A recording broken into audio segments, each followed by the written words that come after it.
Greetings! Greetings, humanity. And welcome to Channel Other Doc. I am Jim. I use he, him pronouns, and this is Alas for the Angry Void. This is a reskinning of Alas for the Awful Sea by Storybrewers Roleplaying to tell a gothic science fiction story set among the stars. I am so pleased we have people today. We have people. So we're going to go ahead and go around and say hi to the folks we have here present, find out who they are and who they're playing, and we shall start with Hollow. Hello! Hello, I'm Hollow. I use he, him pronouns, and I'm playing Jackson Mead, who also uses he, him pronouns, and I am playing the Merchant Confidant. Excellent, excellent. Cleric is unfortunately having some internet issues, but will hopefully reappear when it is possible, and so that may suddenly happen. We'll see. But in the meantime, we will now head over to Mem. Hello. Oh, hi. Hi, I'm Mem. I use she, her pronouns, and today I will be Irina Maynard, who is the scholar believer, and she also uses she, her pronouns. Excellent, excellent. And now we will head over to Robin. Hello. Hey everyone, I'm Robin. Today I am playing Rust Worsley, who uses he, him pronouns and is the surgeon / the outcast. Excellent, excellent. And finally we will head over to Katy. Hello. Hi, I'm Katy. I'm playing Levitt Teague, who is the mercenary and lover, and we both use they, she pronouns. Excellent, excellent. And before we get going, you may see us use safety tools from time to time. Like we do with the other games on this channel, we're going to be using the X card, the N card, and the O card. If we hit something that's crossing a line for one of us, any of us can type an X in the Zoom video chat or anywhere else, hold up a card, make an X symbol, and we'll back up and do something else. If something happens that we're okay having in the game, but we don't want a graphic description of it, we can type an N in the Zoom chat, and we'll fade to black on it or put it behind a veil, essentially. So it'll be there, but we won't go into detail. Finally, if we're exploring a topic or an area of roleplay that's particularly intense for us, but we want to keep going anyway, and we can put an O in the chat to let us know we're okay and that we're all good to keep piling on the drama. Something else we can do is put an O with a question mark after it when we're moving into a difficult topic, or if we say or we do something and then think, maybe that might have been a little too much, then everyone else can respond to that again with an X, an N, or an O to let us know if we're still doing okay. We're also using the pause. If any of us needs to take some time, we can ask for a pause in the game while we discuss things, or just take a break for as long as anybody needs. As a reminder, there are just a few content warnings. This game may contain gothic themes like gloom, despair, intense emotions, romance, and curses, and macabre scenes. Along with references to violence, alien creatures, colonialism, crime, death, exploitation, family issues, separation from family, homesickness, loneliness, starvation, sudden decompression, the vacuum of space, and vengeance. If at any time you're watching on Twitch and you want to see that in the chat, you can type !CW, and that will pop up. It'll also be showing up periodically on rotation. Also, please remember that we have an open door policy, which means that any of us and any of you can feel free to step away from this at any time if we need to. It's just a game, and mental health is always more important. And now, we are going to save the document that apparently it's telling us that we needed to save. Actually, let me fix that. There we go. Ah, technology. Here, we're going to minimize that document. I have a recap that I shall be delving into here.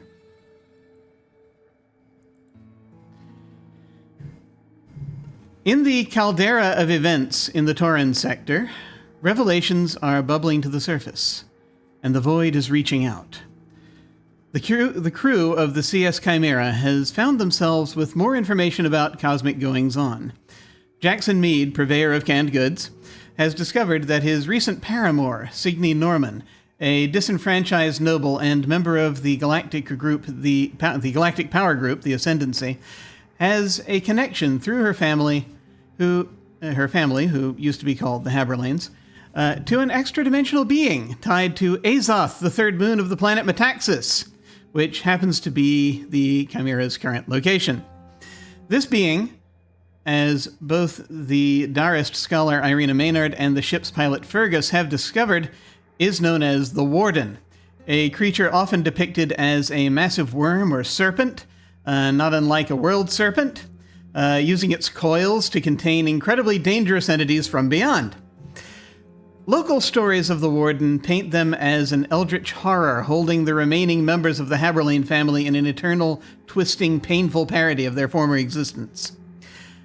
Irina has been studying the Warden, and their apparent superior, known as the Magister, a deity representing universal balance.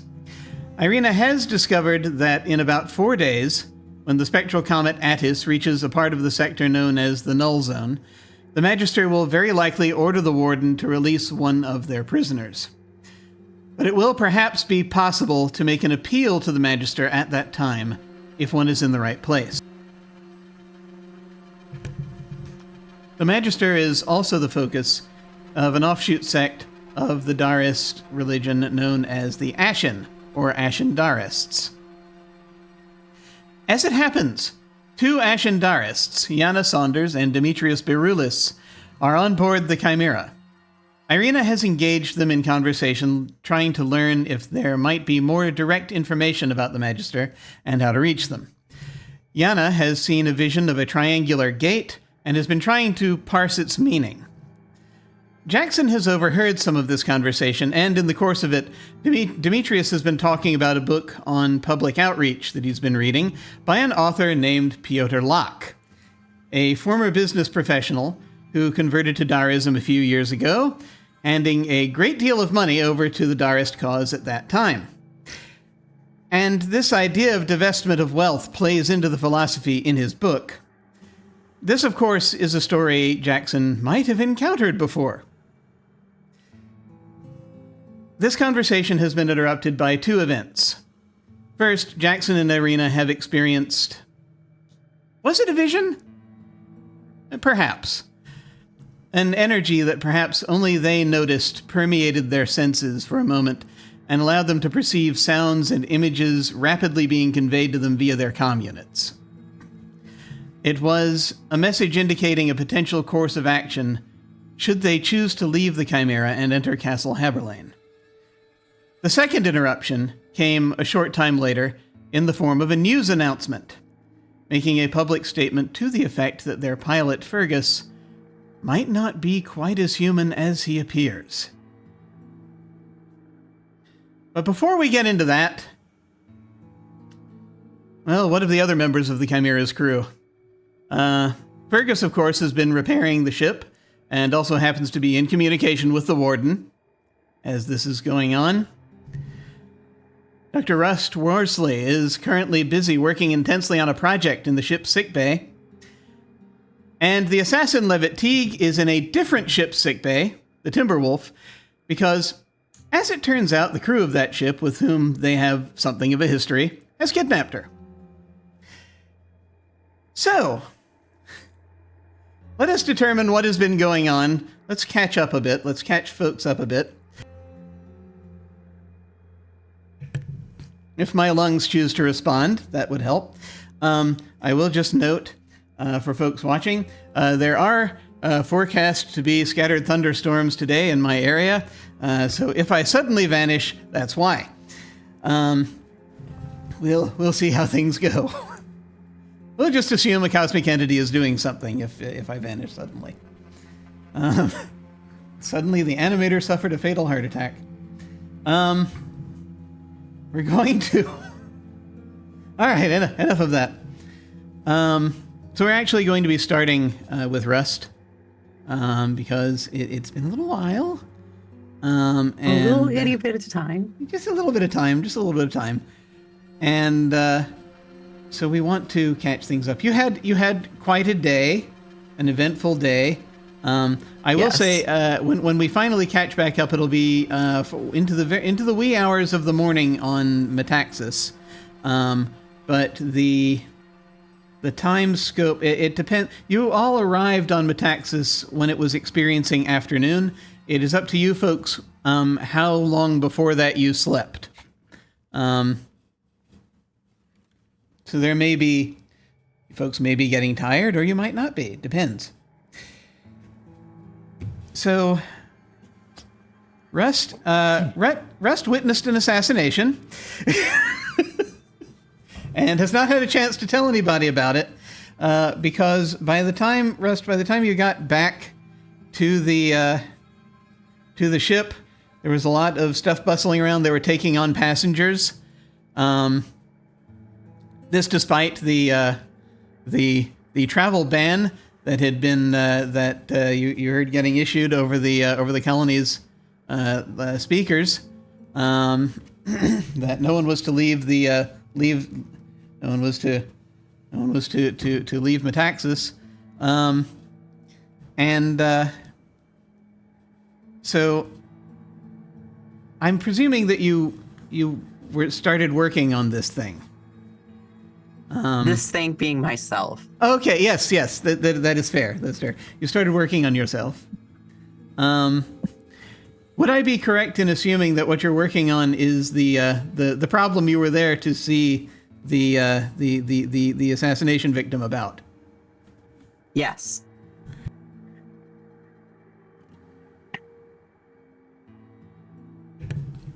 The problem is one that, of course, is to remind folks that Rust has had this alien virus in his system for some time, they discovered, and that has been slowly killing him. It's a programmable virus. It's it's known to be used by members of the Cinder Throne, which is a sort of a galactic syndicate, to take out people. It's tailored specifically to a specific individual, and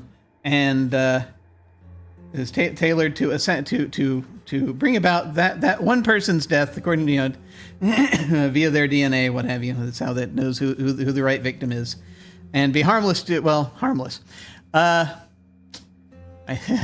harmless to anyone else. See, the problem is its job is to take out its victim. You are not its intended victim, so it's apparently been in your system for, well, I think Dr. Shackley said years. But it's now at the point it's starting to manifest as these black veins that are becoming visible. Yes. I presume that you being a doctor, you have access to a cube reader. So you can probably have somewhere in sickbay a place you can plug the cube in, and because they're your medical files, you can get at them. What approach are we taking here? Any particular approach? A holistic approach. No. I would like to work based off of the cube files if I can, to try and understand what the poor late doctor had programmed into it, and now, even though it is intended for my doctor, I cannot contact him at the time being, so I am doing that myself. Yes. Because I'm a doctor too. It's fine. It's fine. It's fine. Dr. Stoppard, for whatever reason, has not been responding to calls. I'm sure he's fine. Let's see. Let me find the thing here.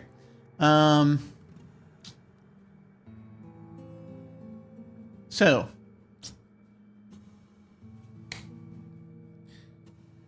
I am thinking that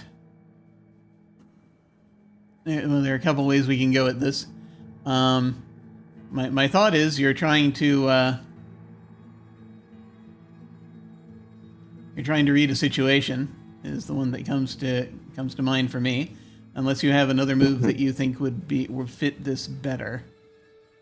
See, I have a one that has, like, when I treat a wounded person, but it's about healing one segment of harm. So I don't feel like that is appropriate. Yeah. And I mean, it's the So same. we'll just... Yeah, and it's the same stat in any case also. So Yeah. I mean, it's like you're working on this whole thing, sort of together. Logically and procedurally. Okay. All Yeah, right. Go ahead, and when you're ready, roll plus brain. We'll see how this goes. Excellent. Okay. That's fine. So it's interesting. So From a medical standpoint, it's interesting, which is Yes. not what you want to see, really. It's not. What you're able to see, you're able to read you're able to get into the files, and you see that it's like, okay, you don't know exactly how long you have, because this is, again, the virus is kind of a proprietary thing. So it's like, yeah, there's a way to reprogram the virus and change what it's doing, but you don't have the necessary key or equipment to be able to do it. You'd also need to actually, like I said, if you don't have the key, you'd have to hack it somehow.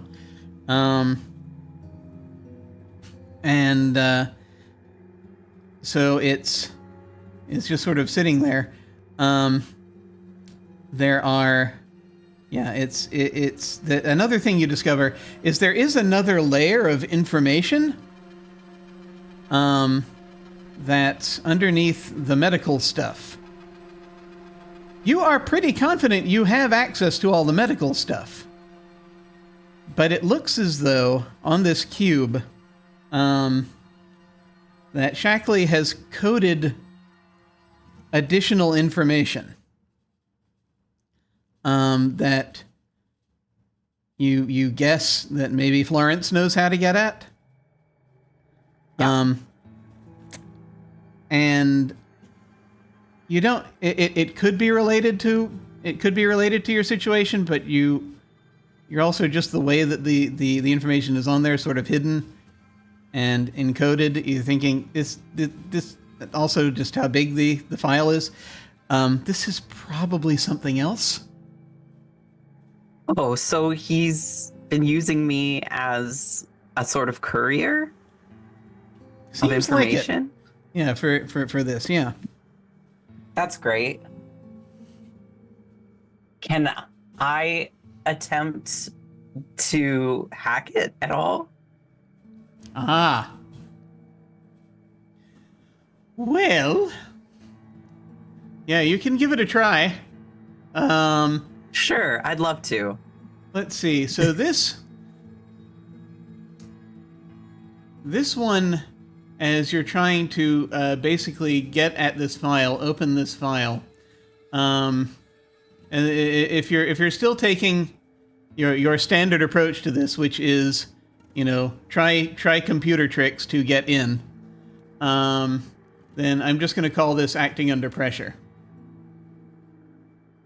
Okay, that's fine. I don't have any stats in that, so it'll be okay. I'm sure it'll be fine. Okay. Hey, it's improving. It was exactly fine. Yeah, it's okay. So you falter, buckle, or break. The GM can offer you a worse outcome, a hard bargain, or an ugly choice. Okay.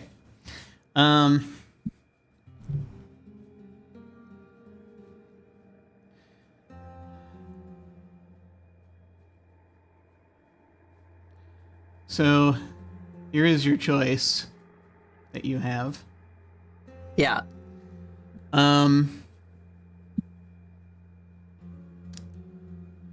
In your attempt to break into this, you can either open the file and some of the information, and it will be damaged in the process, and some of the information will be lost.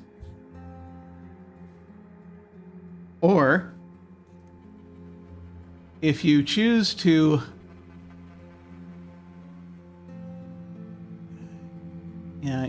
or you can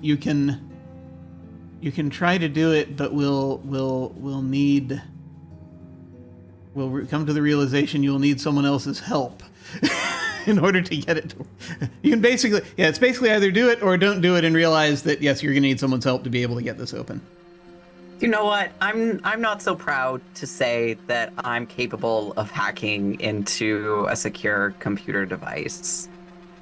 So I'm going to admit that I will need some help. However, I don't know who would be capable of helping me on this ship.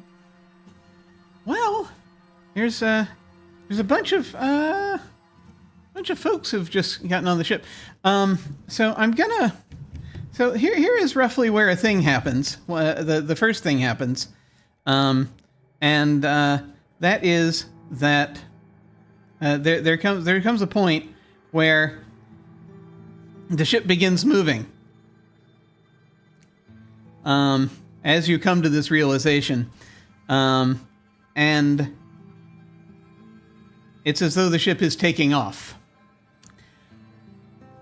Except it feels very different from the way that it normally does.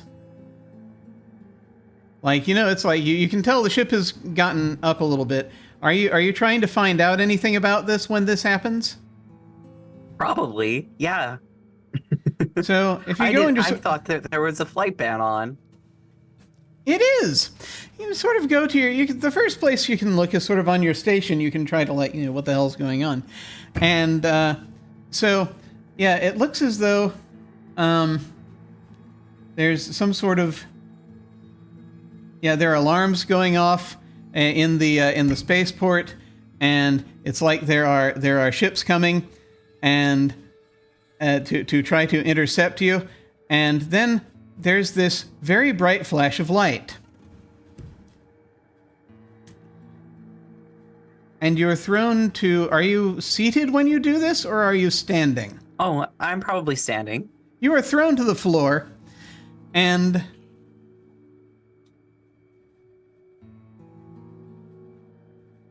if you had time to walk off your well, anyway, no, you still had one haven't. harm. You had one harm. Yeah. We might want to take another harm. We might want you to. You might want to do a thing there to help yourself soon. You're still within, there's the whole golden hour thing but we can see. Anyway, so the walls are of the sick bay are, there's this cascading light that changing color cycling through a bunch of different colors on these walls. This has never happened. This is not like traveling through this is not like traveling faster than light. And so there's this point, though. So when this happens, you feel as though the ship is moving very fast, in a way that it does not normally. And then it's like there's an atmospheric bubble. It's like the ship hits, and then slowly pulls down, skids to a halt. And at that point, it's like the lights are gone. At that point, something very strange has happened. The lights are gone, and there is...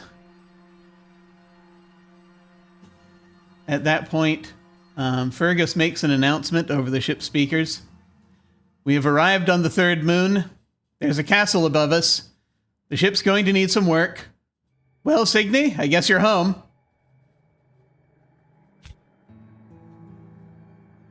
Maybe Signy's one of the passengers that came on the ship. It's hard to say. I guess I'm gonna go out and look for anyone who's also become injured. Yeah. You're going to yes. There are people here. Now here in this place. Let me grab my passenger manifest.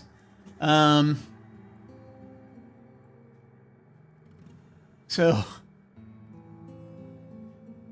you come out limping, and yes, you do immediately the first person you see is someone who is someone who's kind of you may have seen this person before, maybe depending on if have you ever like accompanied Fergus to the bookstore or anything on previous visits to Metaxas? Sure. Let's say yes. So like around there and around the spaceport area, you've sometimes seen this guy. It's a kid. Well, I say he's a kid. He's like 18 to 21. And let me find him here. Yes, yeah. He is.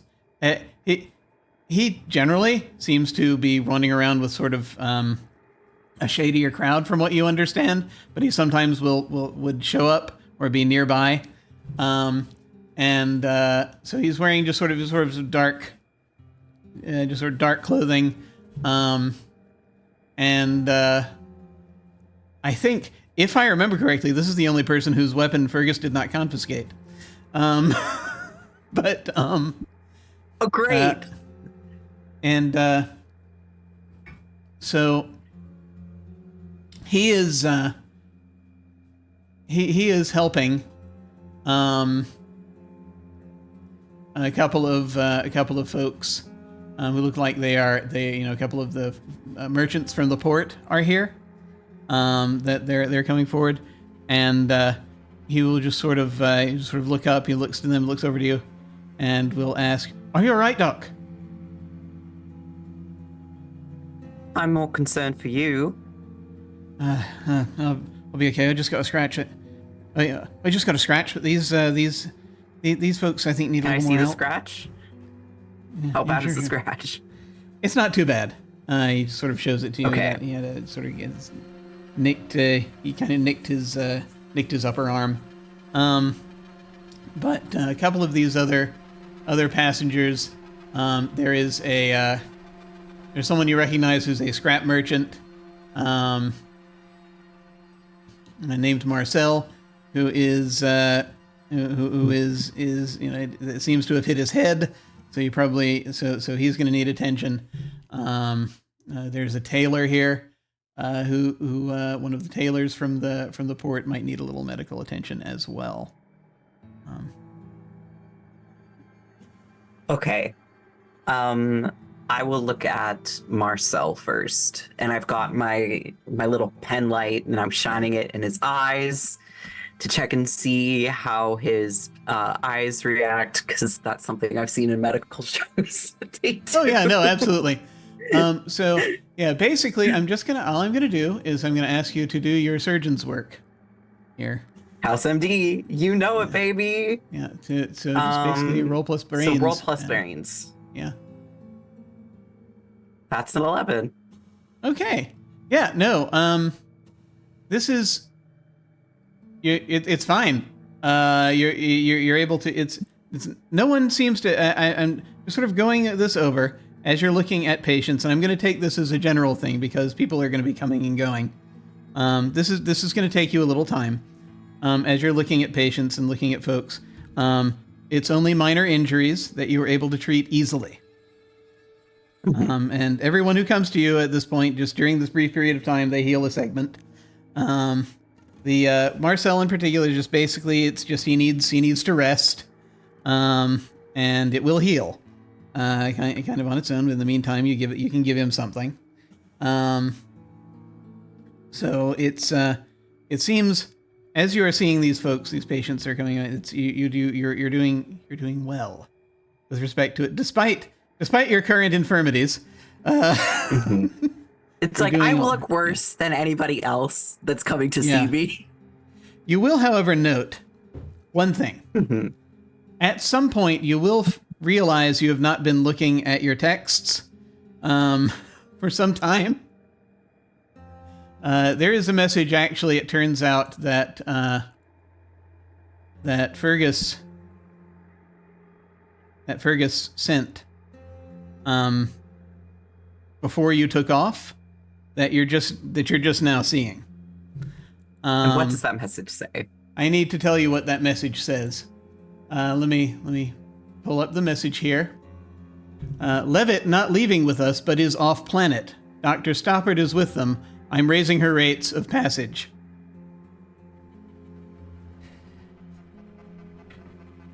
That seems unfair. And it is as you are looking at your phone that it seems to go crazy for a moment. And a thing happens. I am going to come back to you and tell you what the thing is. But first, we need to talk to Levitt.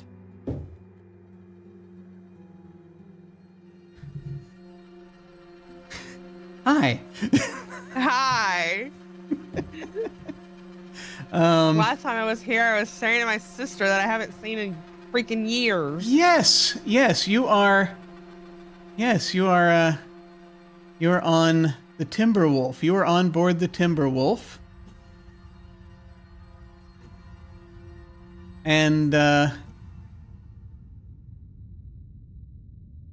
it is you have been taken aback by sight of this person you have not seen in a very long time. Tell me a little bit about Euphemia, from what you remember of her from when you last saw her. So Euphemia was very much a waif of a girl, very similar to Levitt, except whereas Levitt had I think traditional masculine angular features and sort of was very ruddy looking, Euphemia was very feminine, very round, cherubic features, very much the one I think that her parents took more pride in, but it didn't bother Levitt. Levitt was cool always being the black sheep. She didn't care. Yeah. It just meant that there wasn't as much attention on her.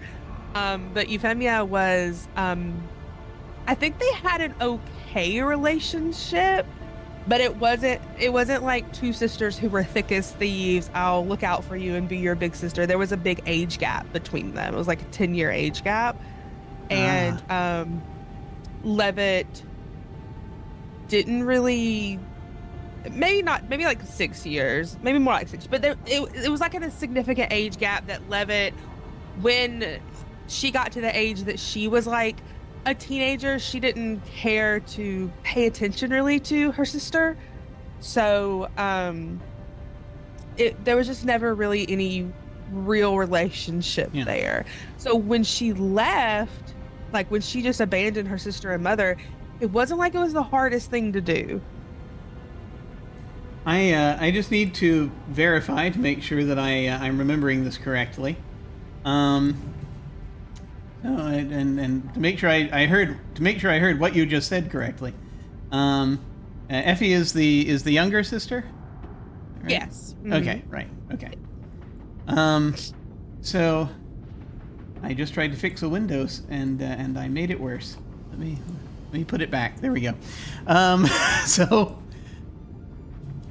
yeah, she's a bit different.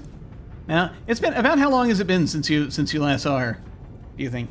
I feel like I've said something. I think Levitt left when she was 18 and she's 28 now, so it's been 10 years. Okay. And if there's like a 6-year difference, so yeah. Okay. I'm pretty sure I might have said something different, but right now that's what I'm going with. Sure. So she is she's in her early 20s. And she's dyed her hair blonde. She is I imagined from certain descriptions that you've given of certain things that came up earlier in game that she might have been something of a bookworm, or somewhere along those lines. So I don't maybe? think so. I think Effie was very much into like tea parties and dressing up. Very, very much different than what Levitt was, which is one reason where their interests didn't align at all. Yeah.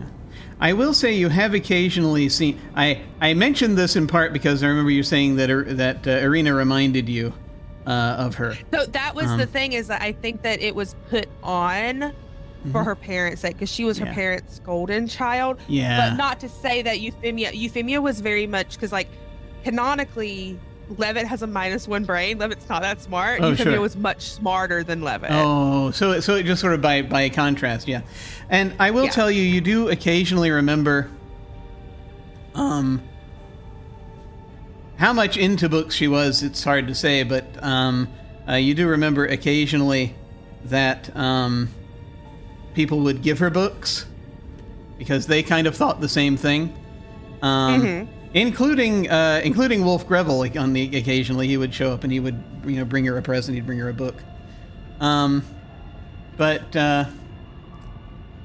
in any case, yeah, she is. She seems different, but not like a. I mean, she seems almost like a completely different person, but it's her.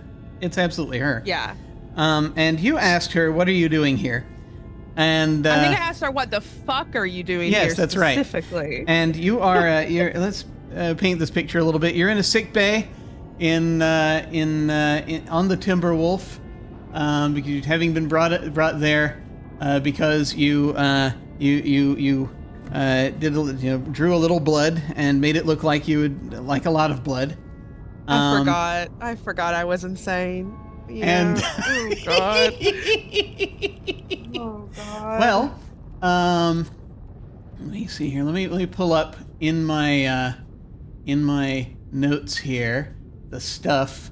I need to have the stuff that shows that the stuff that shows the things. He said very precisely. There it is. There it is. Okay. Yes. So.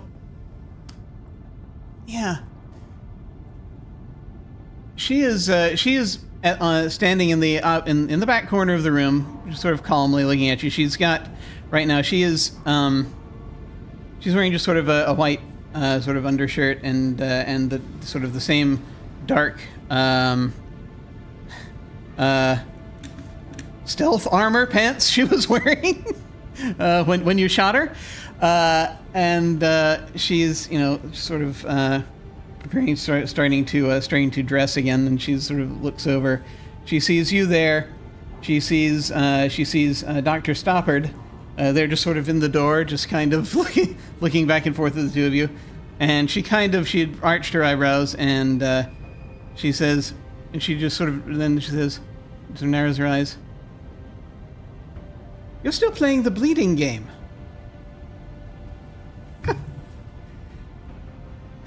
I have no idea what you're talking about. You didn't answer my question. What are you doing here? Oh, we should probably stop that little trickle of blood first. Doctor, could you take care of that, as she's pretending to bleed a lot right now. Always used to do it to get out of things before, as I recall. But to answer your question, Levitt, my dear sibling, I am taking up the slack that our father left.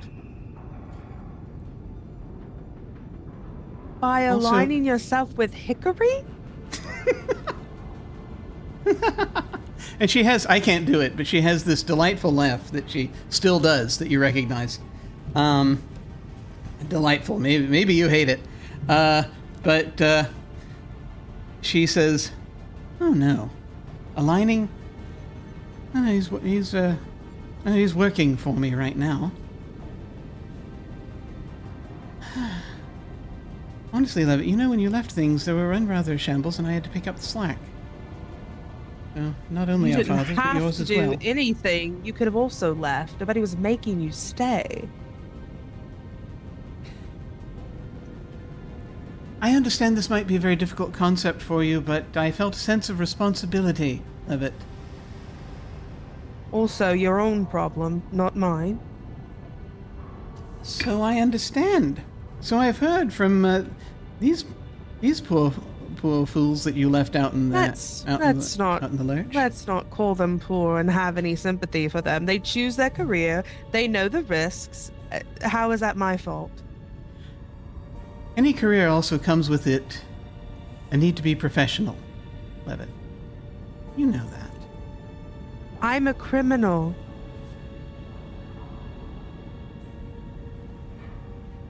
Oh, the lines are odd ones to see sometimes when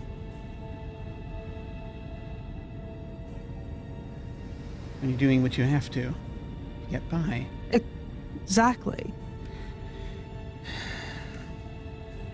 And she will, she shakes her head. She says, no, I'm just taking up what needed to be taken up. And she says, and she shakes her head. Dr. Stoppard is sort of drifting toward you. Do you allow her to treat you? Because it's not a serious injury, I think like as Dr. Stoppard like goes to like with supplies, Levitt isn't violent about it because this isn't Dr. Stoppard's fault at all. Dr. Stoppard, if anything, helped Levitt. She just takes the gauze, like maybe like a piece of gauze from him and puts it against their hand and like gives Dr. Stoppard a very curt nod, and it's just like holding the gauze there until the bleeding stops is really all that Levitt's sort of doing. is like, she's like, yeah, that ought to do it. And she just sort of says and nods and sort of backs up. Like Levitt doesn't assume that little is gonna need any stitches. Like it is not. Yeah, no, probably not. She just sort of backs up, just sort of glances over between you and Effie. The easiest fee I ever made. Would be nice if they were paying me. Are they paying me? You'll be compensated. Thank you. All right. You know, if you would have just revealed yourself to me, I wouldn't have shot you. Well, this may shock you, but the things I've been doing have been a bit illegal as well. Common ground. We could have bonded. Sisterly bonding. Doesn't that sound like a wonderful thing? We never had that before. It feels like you made your position on whether or not you wanted to bond fairly clear. Some time ago. I shot you because oh yeah, and then I wasn't going to stay and support a child. She is putting on a harness at this point. It's a weapon harness, weapon carrying. All right, go ahead. Nor was I going to support our mother, who had never supported us. I'm sorry that clearly hurt you, Effie, but like you said, you do what you have to do. Well, I mean, in a way, I suppose, and she's sort of looking, and she's starting to pick up a couple of weapons, which I'm going to get to in a second. Are they my weapons? They are not. Okay, good. I actually have a question for you, though. The antique gun that you're using, was that an heirloom, or did you just pick it up somewhere? I think the gun was from their father, and then the hand axes she picked up from somewhere. Okay, this is great. And so actually what she's going to do is, and as she's looking at it, she looks back up at you. You know, I want to believe that you would want to seek some common ground. But, I mean, even the fact that you shot me with Dad's weapon. I did not know it was you! Effie, your face was... How am I supposed to know it's you? I can't see through armor. You didn't say anything. Well, no. Because I didn't have a chance to, did I? Would you have said anything? You were very much covered up. I was scared it was one of Hickory's men who were after me. Hickory clearly doesn't like me. He wants me dead. No, clearly. And if I weren't here, you would be. Well, thank you. I appreciate that. I do genuinely mean that. And also, there's work for you to do. But we'll get to that. Do you know anything about that? Oh, of course. Sorry, Jim. Go ahead. And she said, well, no, you're asking. She says, she says, and as she picks up a gun that she puts in, and then she says, there's some things I really need to bring you into the picture on, I suppose. Shakes her head. I don't know. You're still very volatile when it comes to a lot of things. And she reaches down and she picks up a sword that she is putting in the other side of the harness. Now, this type of sword is one that you have seen before. You did not roll well enough to see it recently when there was one nearby, but you have become familiar with a number of different weapons, and the type of blade she is putting on. This is what you have heard of as an ascendancy blade. And they are incredibly rare, and they are only held by members of the ascendancy, from what you had heard. And again, you were kept away from any of that. So this is only stuff that you would have heard since you left home. But this group, the Ascendancy,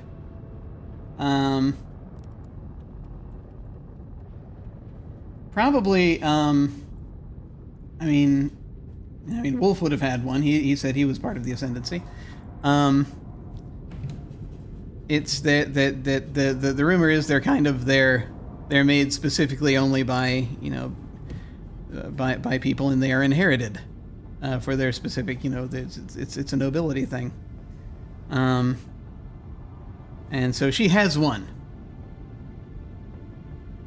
Where did you get that blade?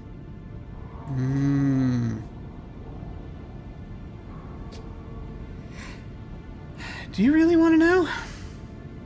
She's putting on a jacket. Don't ask things. She's putting on a black jacket that's sort of more similar to it's got similar sort of armored qualities to the one that what she was wearing before, but it's a little looser.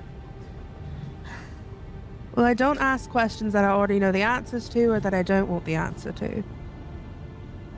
It's Father's. It was Father's. You're telling me Father was a part of the Ascendancy? There was a lot he kept from us. Yeah. There was a lot he kept from us. You think I didn't know about our little property that was off the books down on Metaxas? It's where he hid it. Then why didn't I find it? Maybe you didn't look hard enough. Actually... I was barely there. Yeah.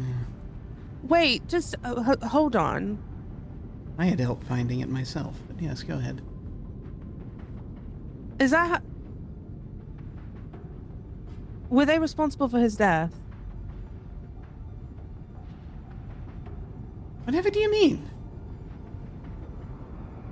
Was some... I thought that was... I thought Everyone it was saying that two. Everyone was saying that was Dr. Rust. Ever since it's happened, he's claimed vehemently that it wasn't his fault.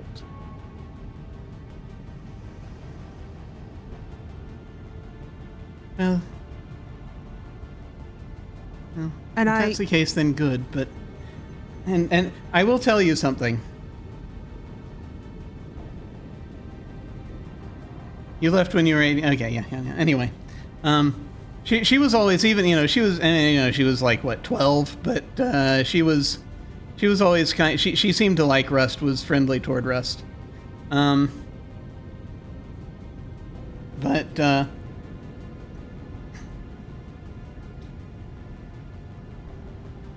so she will, so she says, huh. Well, I don't know it. Well, I don't know about that. I don't know anything about that. That's a grave accusation. I mean, not if not them, someone who would be after trying to kill members of the Ascendancy. Maybe. No. We do have rather a lot of enemies.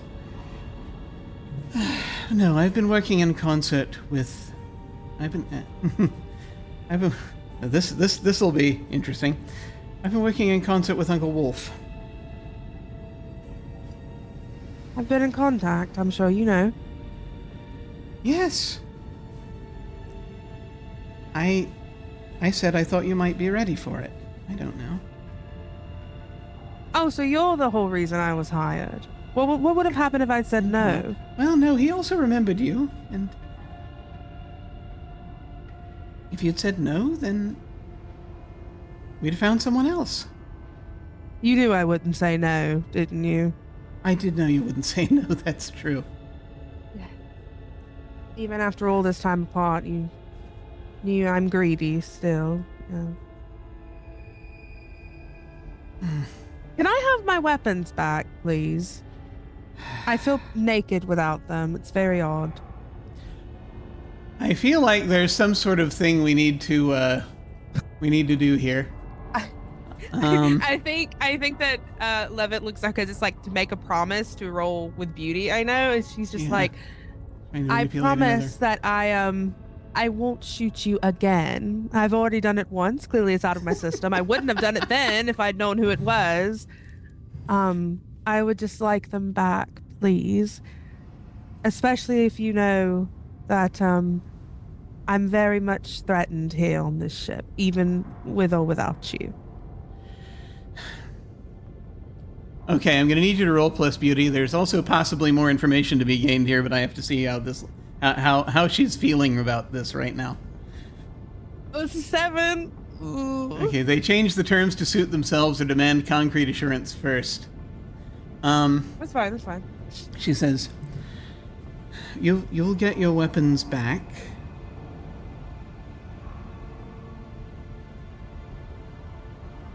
when we let you go to perform your task." Let me go? Yes, we're going to let you go. Of course we're going to let you go. But I mean, we can't right now. We're in the middle of something. But if you're patient, we'll get you everything back. I've never been described as there are also, patient. shall I say, there are other folks, there are people on this crew who feel threatened with you with a weapon. That actually makes me feel pretty good, to be honest. Yeah. Part of the reason I chose them, actually, is because I knew that they would be on my side. What am You I have a going way to of do? Plan a invigilating coup? people.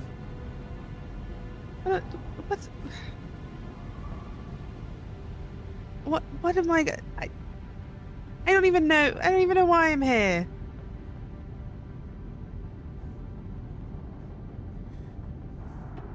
And she will.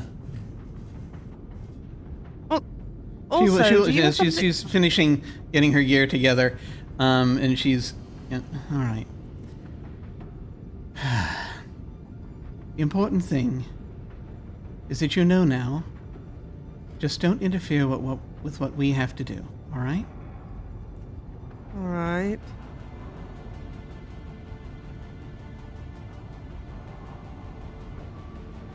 In a little bit, we're going to be docking with Mela Station. We're going to have. I'm going to have a thing I'm going to need to go and do. As will Hickory and the others. If you want to get off there, that's fine with me. If Hickory had his way, he'd wanted you to be watched right up until the moment you right up until the moment you get to the comet, but Levitt makes a very noticeable face, very childish. But we can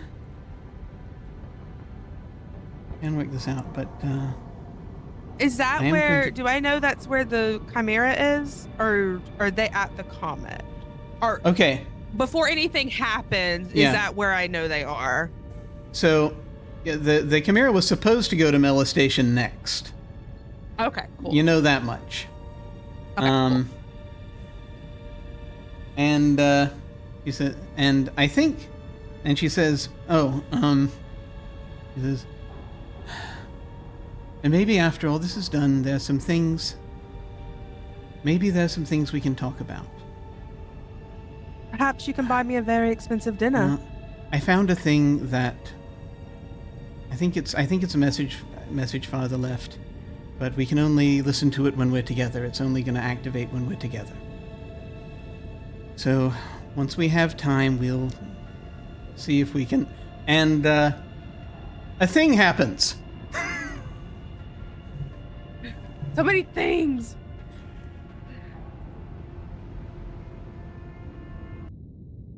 So let me find the thing happening music.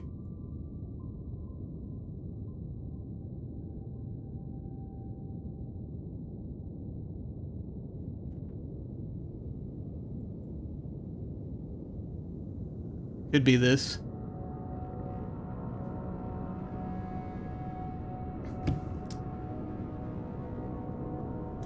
There is a there are a couple of things that are going to happen right now.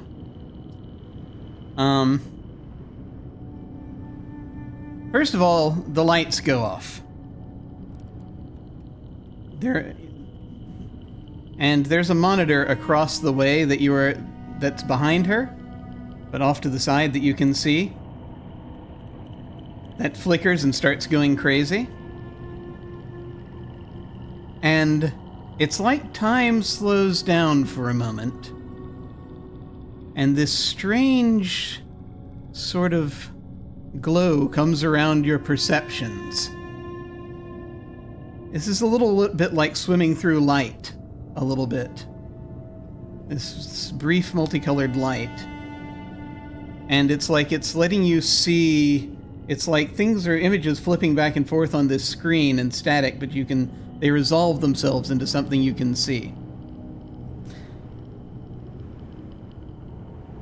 Rust is seeing this at the same time. Because this same thing is happening as well. The thing is happening. This feeling of time slowing down and whatever monitor you're looking at going crazy, and you're seeing these images come up on this monitor. And you're hearing things seemingly from it as well. Let me see if I have this, if I can get close to what I said last week. Context. I'm just going to give you context.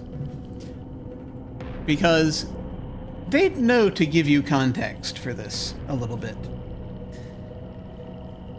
You see the moon of Azoth orbiting the planet Metaxas. You see it zoom in to a castle that sits on the haunted moon of Azoth. The castle is in the handouts, or a thing that looks kind of like the castle. Everything that's in the handouts, by the way, all these images, they're close to, but perhaps not exactly. I just tried to find things that kind of got the impression across.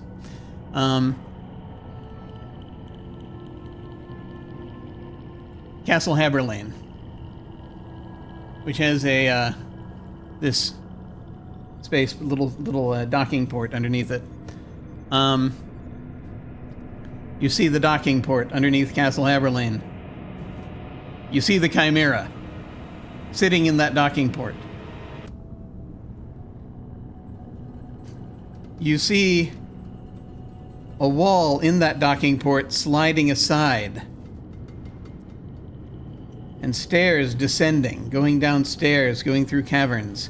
And you can't see the room very well, but it's some kind of big chamber, darkly lit. There are things around, you can't quite make them out, but what you can make out is this big, looks like a triangular gateway.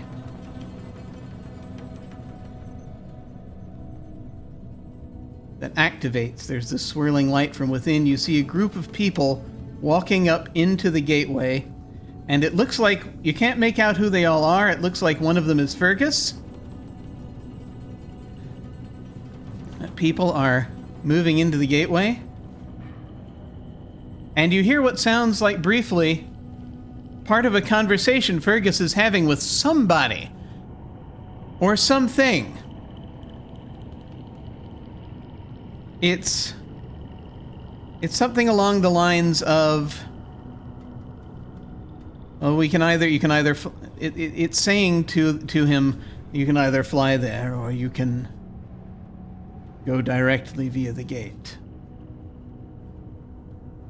And Fergus responds that he wants to use the gate because that'll be faster. Things are urgent, he needs to get there in time. And you see people walking through this gate, and then the next moment you see those same people emerging into a corridor on a space station. And it'll pull back, and you will see a view of the space station, which is Mela Station.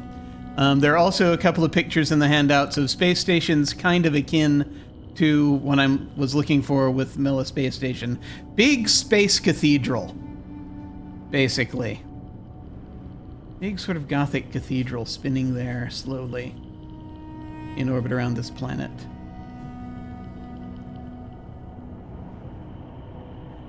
There is this sense of this weird, strange sense of cosmic urgency. It's hard to know what exactly is happening. But that is the vision you are having. Now, for Rust, this ends, and things go back to normal. For Levitt, the emergency lights are starting to come on, but it's still sort of, systems are shorting out. Time returns to normal, but Effie is looking around. She's like, "Oh, what the hell is it? Is it now? What's going on? What's going on out there?" And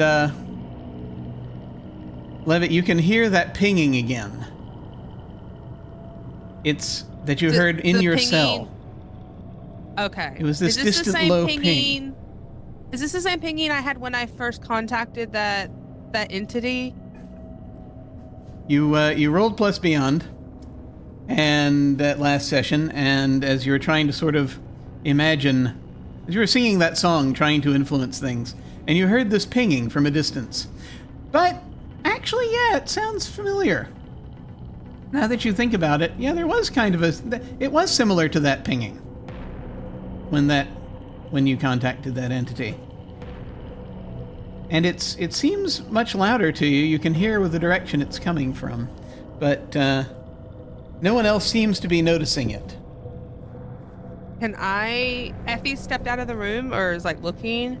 She is preparing to. Is the pinging coming from out of the room? Yes, it is. I look at Effie completely, like the most sincere I've ever looked, and I go, Effie, if you've never trusted me before in your life, I need you to trust me now. Come with me, please. I think I know not what's going on, but I think I might know where it's coming from.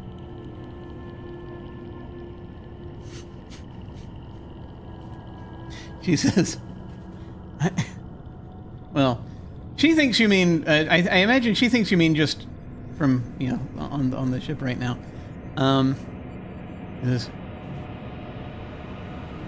What are you talking about? Whatever's happening right now, can you hear the pinging? Well, there are all sorts of things going off right now. I think they're gonna... Just trust me, please. I'm your sibling. Just trust me. Please, I'm begging you. Just one time.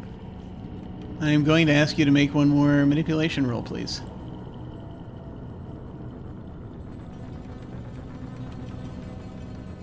Ah! An 11. And she is being she's looking at, like, I know it's manipulate, but she's not trying to manipulate Effie. Like, she is being completely sincere. Oh yeah, yeah. And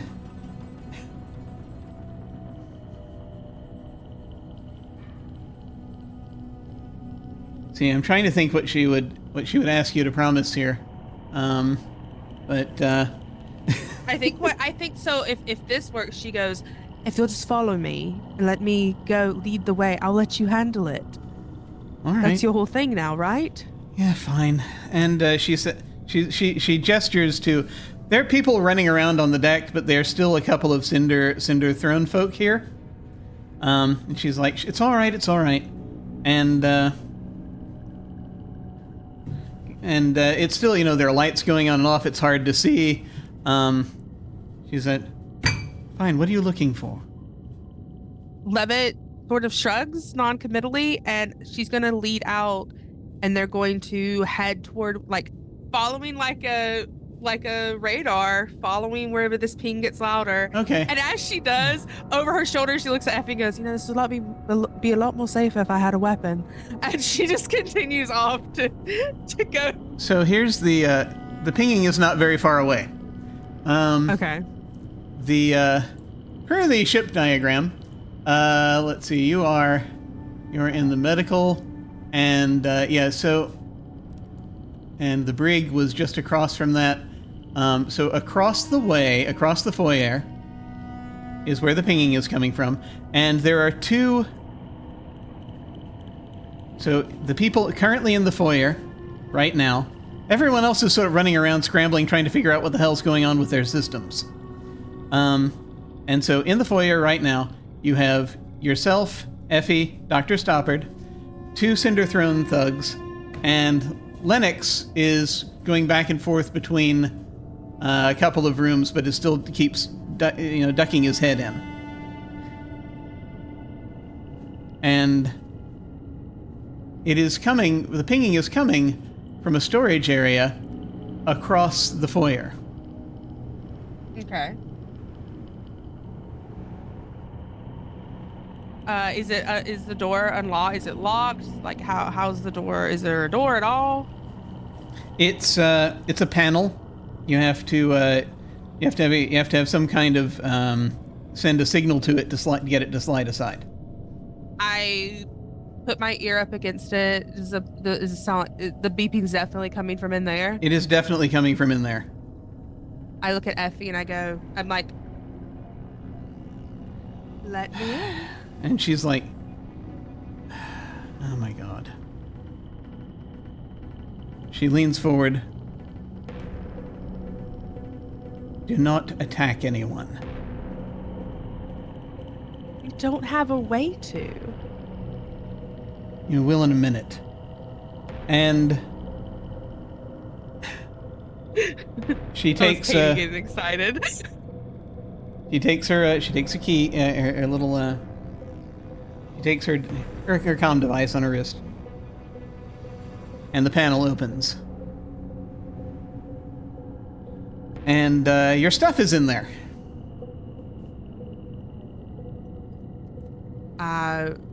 For the first time, I don't go toward my weapon. I am looking specifically for the pinging.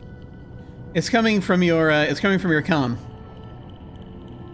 I look at her and I go, not touching the weapons, I promise. And I am going to go to my communicator though, and I'm going to go over and pick it up. Okay. Your comm unit, and she does kind of see that there's pinging now, but the comm is it has that same sort of static a little bit for a moment, and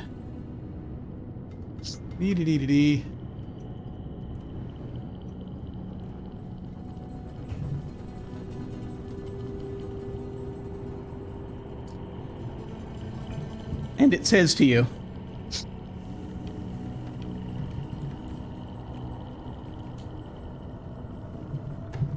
shall we leave this place?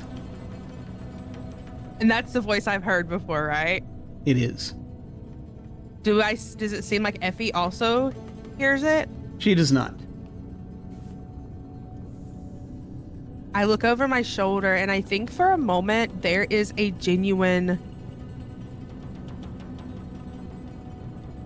like, this is the first time she's seen her sister in 10 years.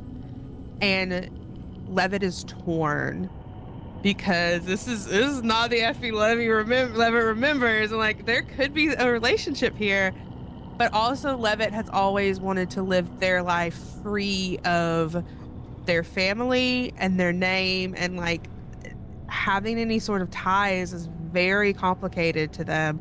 But also Effie knows all this shit that Levitt wants to know.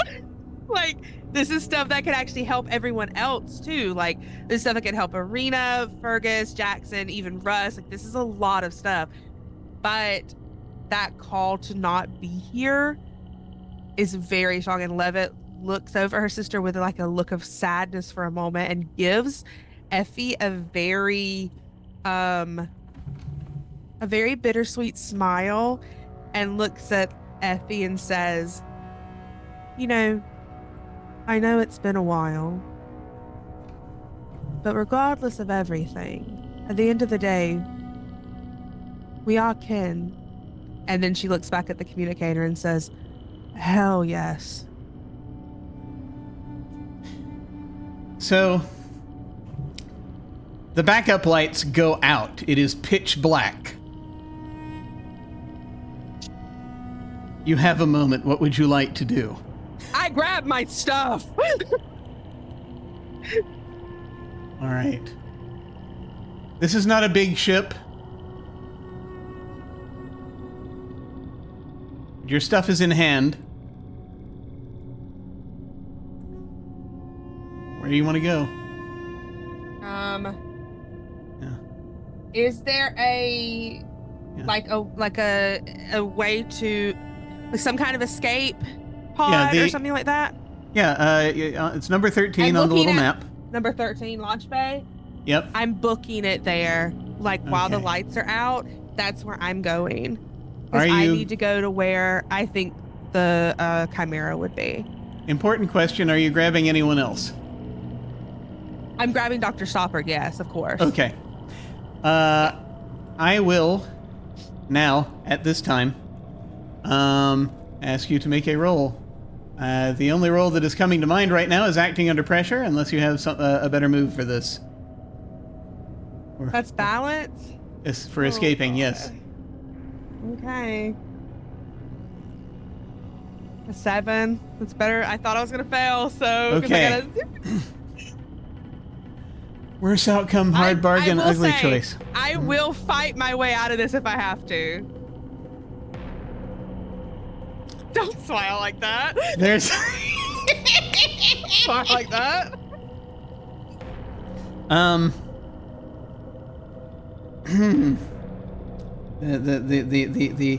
The possibility is here. The possibility is here. Here are your options. Here are your options. Fight someone, or leave someone or something behind. The someone or something is either Dr. Stoppard or... Or what? My gun? Dr. Stoppard or your weapon or your comm. No.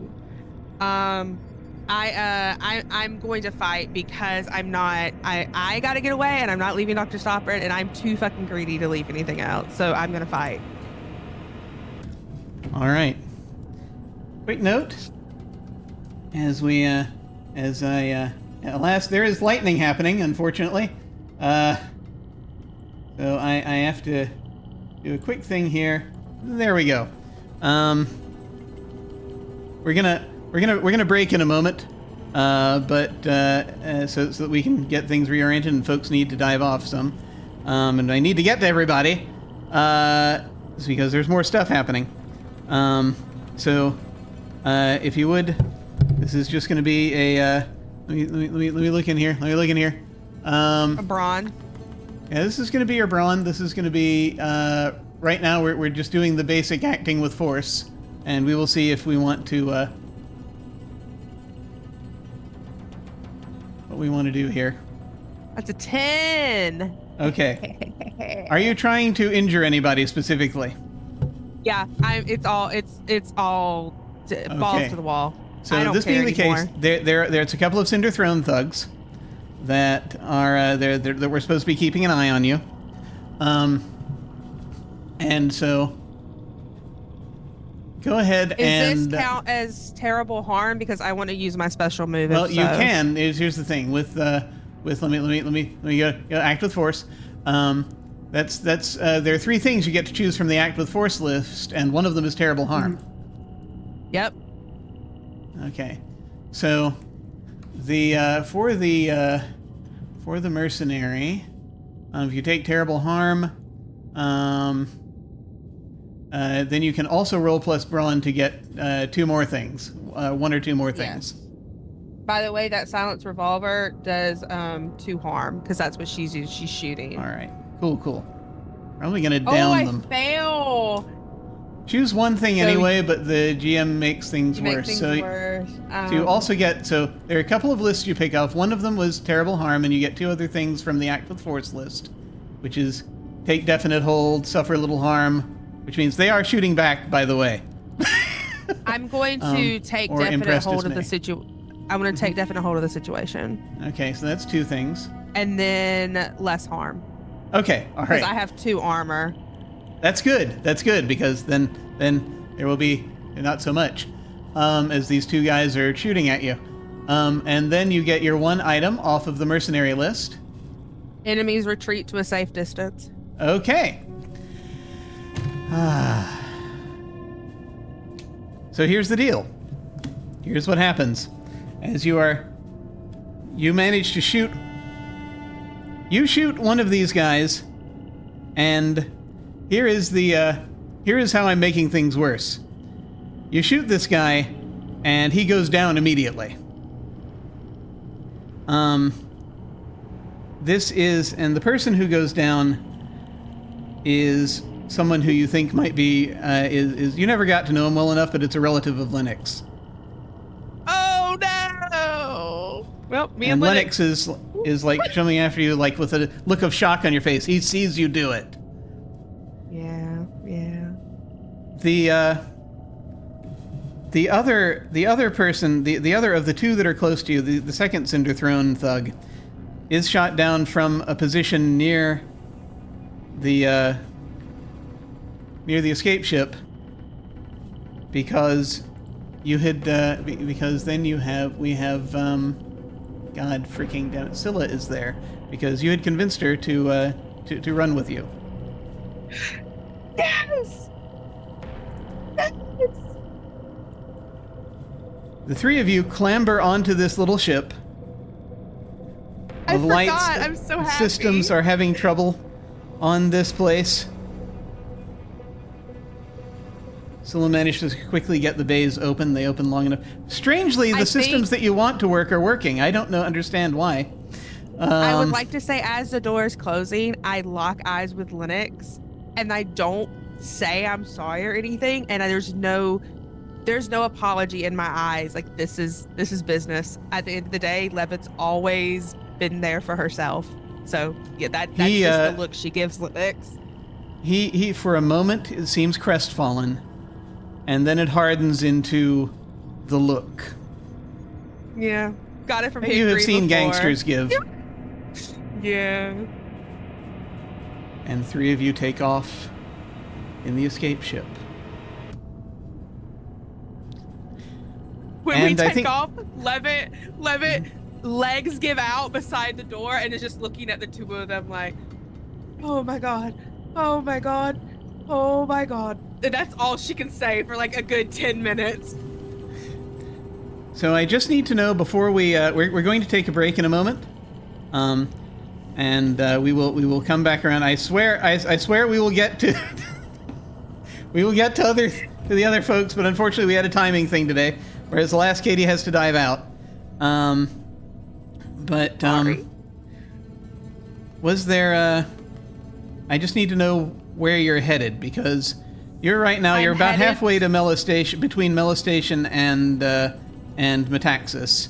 I'm headed know to the that last known place. Yeah. Apparently, right now, somehow, Fergus is making some sort of deal with something to go through a gate that'll take her to they'll take him to Melostation, but the Chimera is on the moon above Metaxas.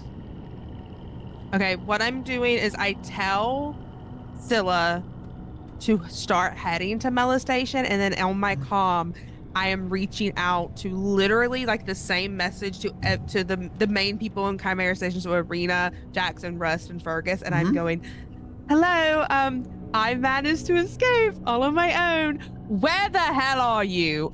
Such is all I say. Okay. A few moments, Jackson and Rust will get this message. But there's a... I did it. Just because if they tell me, like, I'll go where they are, or if they know where they're going, I'll meet them there, that sort of thing.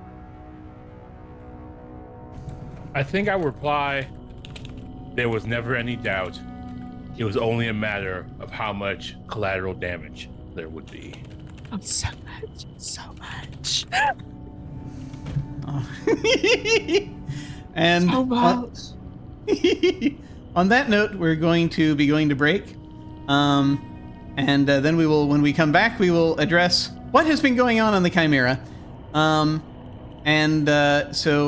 before we dive off, Katy, did you want to give any final thoughts or any tell folks where they can find you, anything like that? I was really glad for us all to be here. Hopefully it'll happen again next week. Sorry I had to dive off really early, but yeah, you can find me on the internet at KatyFace everywhere. I'm a professional DM, DM/GM. I'll be having some more games up soon, so a couple of them are about to end. But yeah, I will see y'all again next week. I'm really excited. I survived. I got off. You made it. But yeah, I hope y'all have a wonderful rest of your game. All right, take care, folks. We will see you shortly. I got an interview queued up. See you soon. Welcome to the break. I have Dee with me, and we're going to talk about a game, a very specific game. How are you doing? I'm doing okay. Thanks for having me back, Jim. I appreciate it. Yay! So as of this recording, it's been not too terribly long since a campaign of yours that you have been streaming ended. You've been streaming on your channel, Praxagorth Esmophoria. Mm-hmm. And that game is called Carousel Court. For folks who may not be familiar, tell us a little bit about this game. So Carousel Court is a game that, as I pitched to my players and everyone who participated tangentially in this game, it is a Southern Gothic urban fantasy set in a subdivision of Savannah, Georgia, spanning the year 1945 to the year 2000. And each of the players would be playing a house or family in this subdivision, and we would see the transition of over time of these relationships on a small micro level in this subdivision play out and how those things happen. And the bigger thing is the concept that the supernatural exists and all of human history is the same publicly up until 1941, when the advent of World War II is just so much that the supernatural can no longer hide.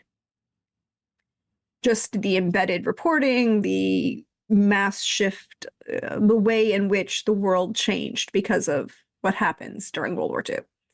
And how does that public appearance of the supernatural change the world and then also change the lives of these particular families? And to do that, I combined 2.5 different systems. Yes. Which systems did you cannibalize for this?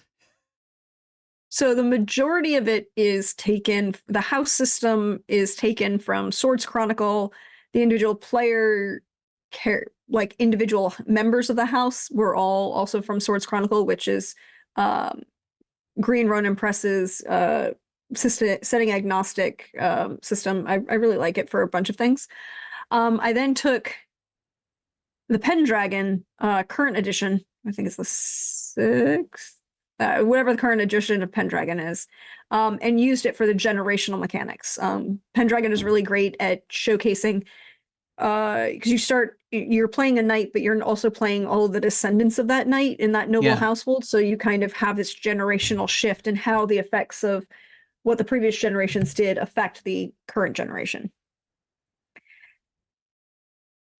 Cool. And then I took luck mechanics from Call of Cthulhu because I needed them for certain things. Yes. Yeah, certain things would happen as because, well, look, this was a massive project. I need to that I need to make sure folks understand here. This project had a lot of moving parts to it. You had world building streams. You had folks. You had folks coming on doing news recordings, and to sort of set the era. You pulled in a lot of different folks for all of these different things. And I just wonder, how did you decide who to reach out to for these different parts of the project? Some of it was just people. I'm really lucky in people who I know and who can do things. When it came to like for houses for the NPCs, I'm like, okay, I need to populate an entire subdivision in Savannah. That would be a hell of a lot for me. But I know some really great storytellers and people like that. I can have them come on and we can do this as if they were creating an NPC house, have them create these NPC house and then give me this little bit of thing. And it also gave me a way to create a more diverse NPC cast in a way that was very authentic.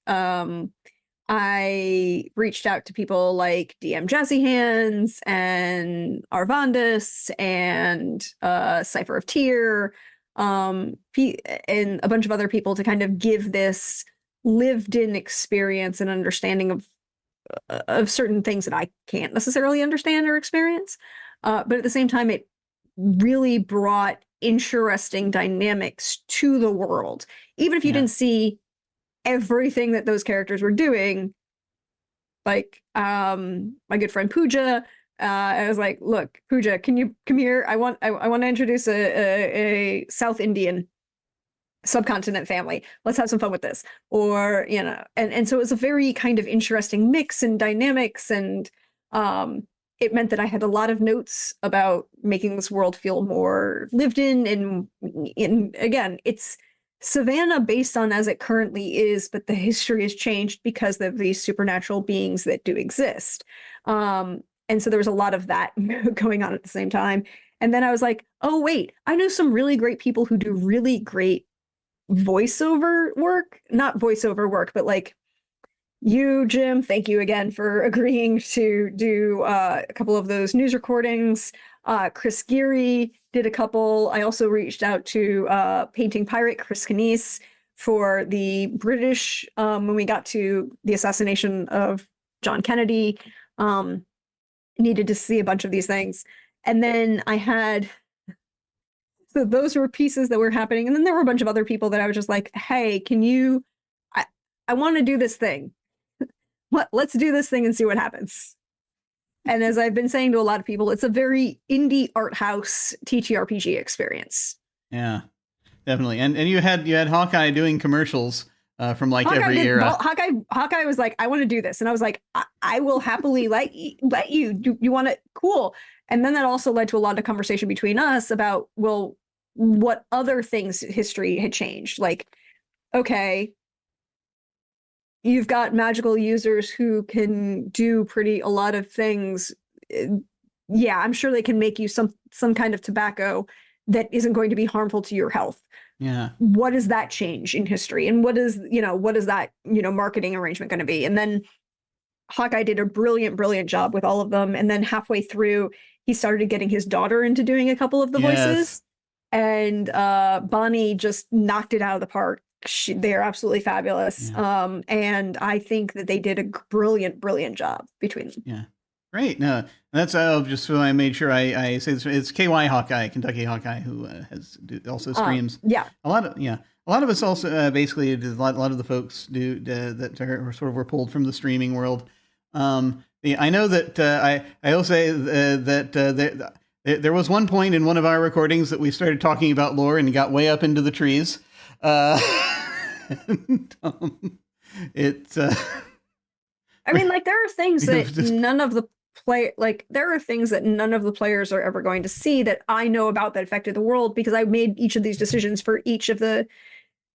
We would do these time skips, and we would do like 1945 to 1948, then 52, 55, 58, 62, 65, 68, 72, etc., etc. And that meant that you were jumping between 2 and 3, or about 3 to 5 years each time, right? 3 or 4 years each time. And because of that, I needed to know effects, like what would have happened on the world stage, but that doesn't necessarily mean it would affect the players on the small scale, right? Unless it seriously did affect them. And so a lot of the stuff that happened in the background, I would be talking with the opera geek, Kelly. And I'd be like, hey, what do we do about this? And she goes, no, we should do this. And I was like, oh, that's a brilliant idea. And if we take that, we should go over here. And so it really was a benefit to kind of bounce think about these in progression, but then also bounce them off of people at the time. And thank you for your assistance in that. I just, I'm very pleased that we developed an entire strange history that involved, for the character that I portrayed, and that we have just somehow in that timeline utterly disrupted Tom Brokaw's life, probably. But just given the placement of everything, I don't know. He's probably okay. I don't know. He's fine. Well, he's fine. But there's so much. There was so much. But what? Lest we get up into the trees again, I do want to ask. Also, or rather, I will say, not too long ago before this conversation, I was chatting with Pope, who was one of your players, and I sort of hinted that I may be asking you some questions in a bit. And one of the things also that he wanted me to make sure that I asked about here, Savannah. What led you to choose Savannah? Do you have a particular history with it? Why Savannah? I did live in Atlanta for a long period of time. A lot of people might know that. I did live in Atlanta. I no longer do, but I did. I know a lot of people in Savannah. One of my good friends from college in Atlanta, her family had land on Tybee. Let me rephrase that. Let me repeat that. Her family had land on Tybee. For those of you who don't know, Tybee is the barrier island. That's the beach island off of Savannah, and is mostly home now to a bunch of like high-end resorts, hotels, lots of serious money. So I knew a lot about Savannah, but it was also one of the things that I was kind of having as this touchstone media that I was consuming to consider, right? Because there's a very particular type of Southern Gothic and in urban. There are two types of urban fantasy in my mind. There's Southern Gothic, and then there's very metro, kind of Chicago-y, slightly New York, big city, kind of northern city urban fantasy. Not a lot of urban fantasy on the West Coast, kind of oriented, but a lot of it like that Southern Gothic and whatever. And so I was like, okay. So I was going through and rewatching, and this whole thing actually started because I was, had a brilliant idea, and then I talked to people at 2:00 in the morning, and that brilliant idea became more complicated. But then like my touchstone theme and vibes came from rewatching 4 things. Steel Magnolias, because of just the progression of time and how those characters, like, that each of the times you see these characters that they've changed and aged, but you know that these have been year jumps. but you don't necessarily need to know what has happened in those years because you know what's focused on these particular moments. And those particular moments are what's telling this story, right? Like, and you're like, why is she, whatever, I'm here for it. And it worked. So you got Steel Magnolias. Then you've got one of my other favorite films, Midnight in the Garden of Good and Evil, which is just a vibe of how things worked. It's also a very interesting look. It's like, okay, this is a real thing that happened. Like this story actually happened. Oh yeah, and by the way, he went on trial for the same murder 4 times. Yeah. And was finally acquitted for liability. Okay. That's a thing. So I was thinking about excuse me. So I was thinking about where would it be interesting to set this kind of urban fantasy? And I had previously done a Vampire the Masquerade game set in New York. I was like, okay, so I don't want to do a big city or northern urban center kind of game. And I want to do something that's very much a city, but you can still have bounded suburbs. And I wanted a building development that you could go from 1945 to 2000. So I was like, okay, well, in that case, I'm going to go Southern Gothic because I really like the, Interview with a Vampire, the Vampire Lestat, that kind of vibe tied to, Midnight of Garden, Good and Evil, Steel Magnolias, all that kind of stuff. And all of that kind of was Savannah. I was like, we're just going to go to Savannah. It'll be fun. Yeah. Well, that's great. And I think it worked out beautifully. This was a lot of fun to watch. And I'm very honored to have gotten a chance to participate in it. And I really urge folks to go and check it out. If folks want to find this campaign that you that you and all of these folks put together, where should they go? You can go on my YouTube at Praxagora Thesmiophoria on YouTube. It is a playlist. You can even start with the original house building and go all the way through the year 2000. The only episode that is not currently up is 1972. It is currently being worked on because editing software hates me. Ah, yes. But hopefully it will be up there eventually. And they're in order and labeled. But I think it's a very interesting experience, and I appreciate everyone who is a part of it. Awesome. Well, was there anything else you wanted to let us know before we dive off? You can find me streaming every Saturday on my channel on Twitch for book clubs every week where we talk about the books that I've been reading, and also we're doing a read along of the Cotton Malone series by Steve Berry and the Red Rising series by Pierce Brown. And you can also find me on Sunday nights where I stream my own TTRPGs, depending on whether it's streaming. Always streaming games. It's fun. Yes. Excellent. Well, thank you all very much for watching. I'm going to go ahead and throw things back to my future self, whatever he's up to. But thanks so much for hanging out with us. Take care. We will see you all of a sudden.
have returned.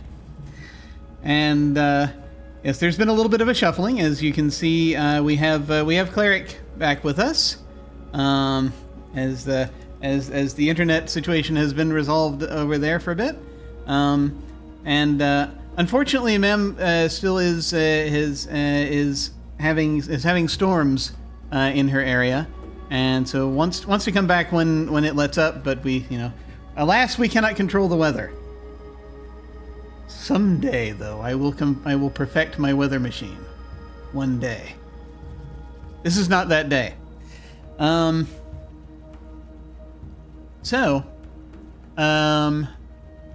Let's see.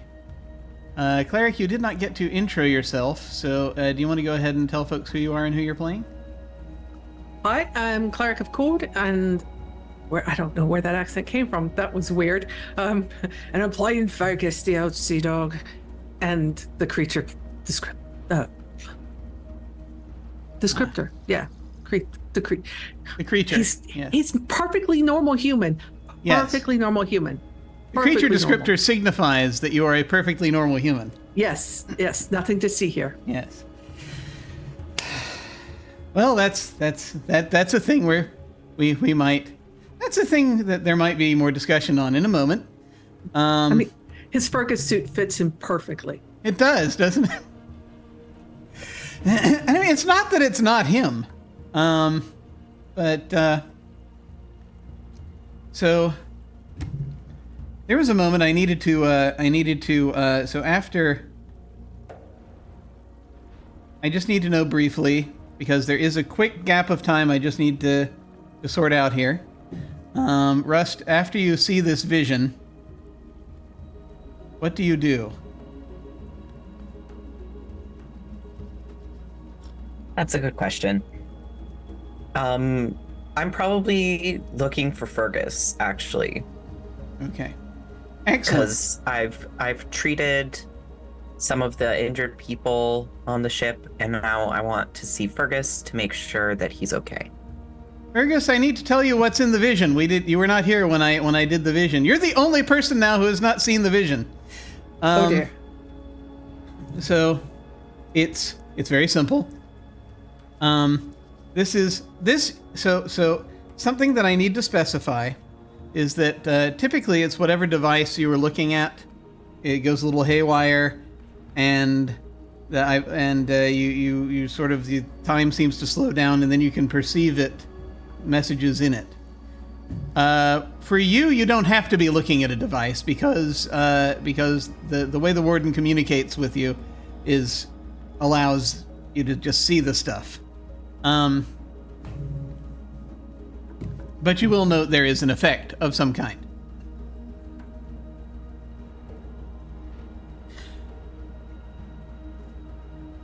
The vision is like this. It's what you wanted communicated, essentially. It is that there is a scene, this vision welling up from the darkness of the moon of Azoth, then zooming into Castle Haberlane, and then to the docking port, the Chimera in the docking port, the wall of the docking port, an area on the wall of the docking port, sliding aside, and there are stairs going down behind it. This little perspective going down and through some caves. And then there's a chamber that you can't see incredibly well in the vision. Only essential information is provided here. But it's this big chamber with things in it. You can't make out what they are, except there's this big triangular gate, big gateway that you can that has this light in the middle that activates, and there is a little thing. There's a group of people going up and through the gate. You can't quite make out who the people are, except that you think that Fergus, you think you're one of them. And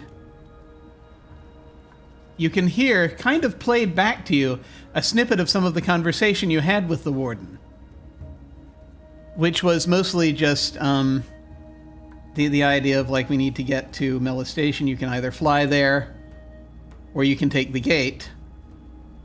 But you'd have to leave the ship here. And you had said, essentially, we'll take the gate because it'll be faster. We need to get there quickly.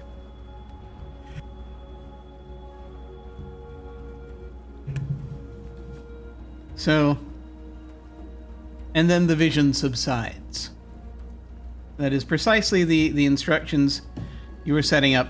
And you also get the sense that that information has also been provided to Signe, who is facilitating it. Now, Rust is looking for you. Where are you?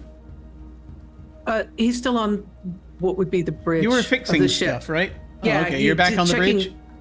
Yeah, I think he was pretty much he gotten out, walked around the ship to look for physical damage, and then went back and was basically checking things over from the bridge before he went to the engineering room to start making any repairs that needed to be done. Okay. So, Rust, you are going to find Fergus on the bridge. Fergus, are you all right? I'm fine. How many passengers are injured? Several. Anything? I looked over them. They're fine. They'll be okay. Nothing serious. Good. Just need to work on a few things here. Is there anything I can do to help? Are you good with machines? No. Then no. Excellent. Just if keep people calm, make sure that they've got what they need. I'll authorize you to use the storage compartments. And Fergus bangs on the wall a couple of times. There, you should be able to access them. And what's in the storage compartments? Whatever people might need: bedding, clothes, food, water. So there is a thing that happens at this moment, because I feel like this is the time. It is up to the two of you whether you choose to look at this or not, but you get this, the news feed from Metaxas is still broadcasting, obviously, and there is an alert that comes up on your devices. I'm gonna look at it. And on the ship. Do you look at it? Yeah. Okay. Fergus will tap a screen so it comes up. All right, here we go. Hang on. Let me pull this up here.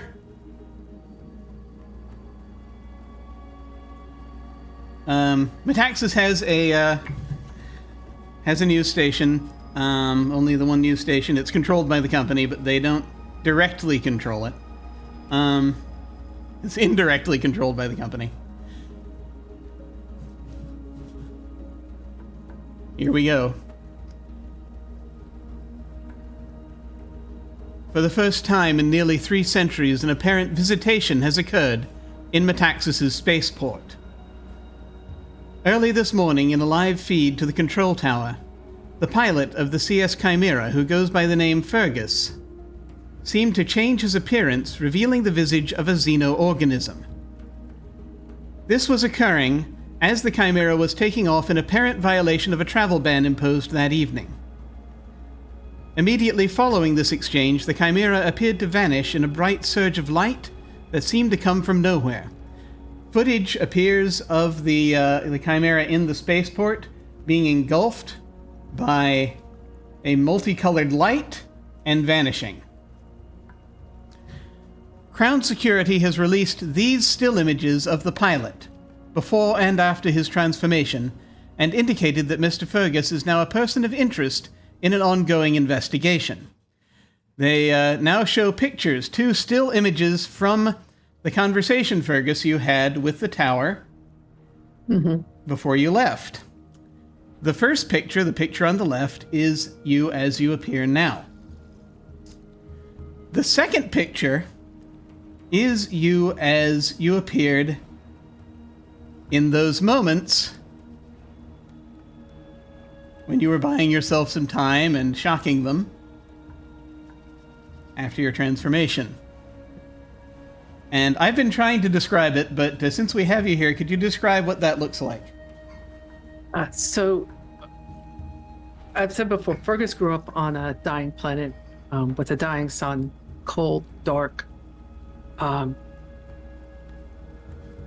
So his skin is very dark. It's black to measure in, and he's kind of based on the really deep sea anglerfishes. So his eyes are huge, and they're kind of a flat black, like almost all pupil. And when he opens his mouth, it's just rows of needle sharp teeth, just filling his mouth. He shrinks down. He's small, but his head is kind of bulbous on this smaller body, and there's just that's what he looks like. Vaguely humanoid, spindly arms, legs, kind of long fingers. Just if you've ever seen like marathon runners, they are super thin with those thin ropey muscles. That's kind of what his body type is. And Fergus sees the image and he looks over at Rust and goes, "I'm not quite sure they got my good side." So this is true then? Yes. Yeah, it's true. I need to. Only if you're willing to show.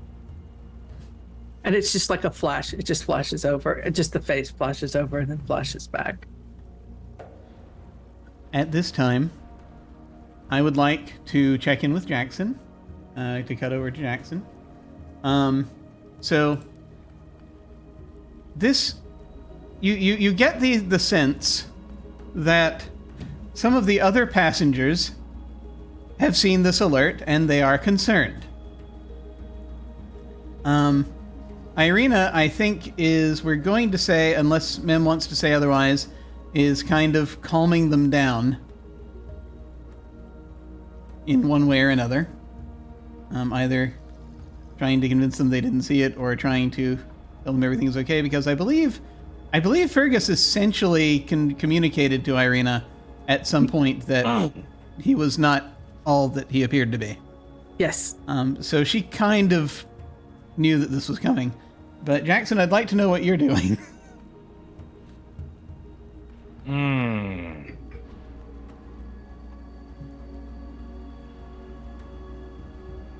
I look around the room and I see the chaos, and I'm very annoyed by it all, honestly. And I shake my head and say, look, they are angry with us for escaping their travel ban, and they're trying to disgrace our very courteous captain. If you can see that for what it is, it would be greatly appreciated. You are still on his ship, and he has allowed you to travel, and you are going to reach your destination as soon as repairs are enacted. I assume you're trying to manipulate them Yes. into... Yes, so this is rolling plus beauty.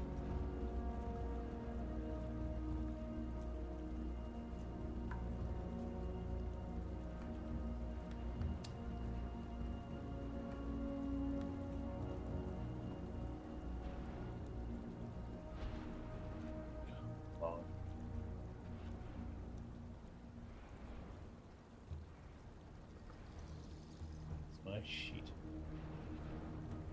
There it is.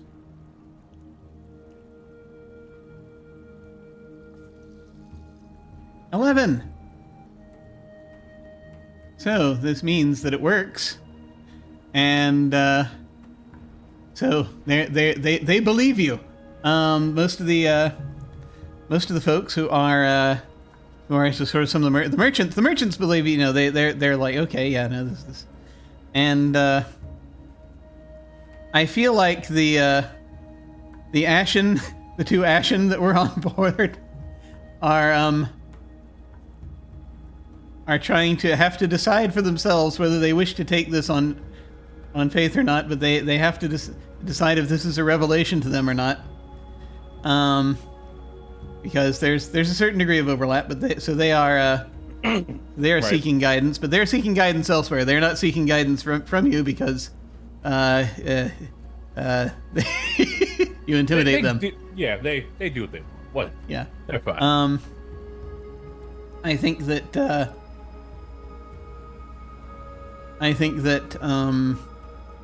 there is one of the passengers who is on board.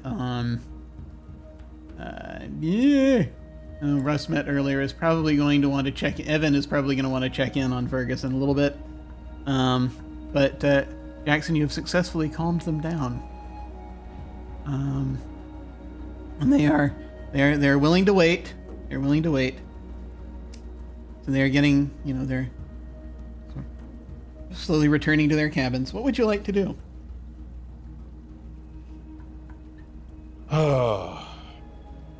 Well, seeing that Levitt is free and going to meet us. Yes. I should. No, Fergus wouldn't want me bothering him. No, not right now. Fergus is doing things. Might get that damnable cat. I am going to look outside of the ship. See what's, see what's going on, see what's damaged, see if I can be any kind of help in a way that is not fixing anything, because I don't do that. Okay. Oh no, absolutely. But yeah, so you come out and you're starting to look around the outside of the ship. There's a bubble of atmosphere here. It's breathable. So you're as far as around the castle and its environs. So it's basically this big wide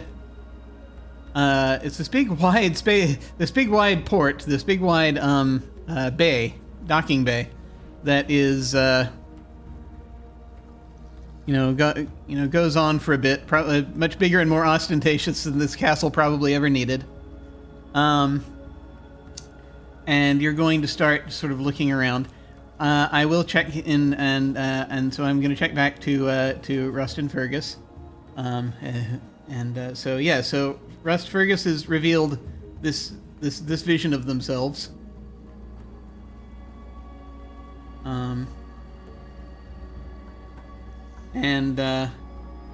You kind of, Fergus, you will hear through sort of taps of some through the grapevine.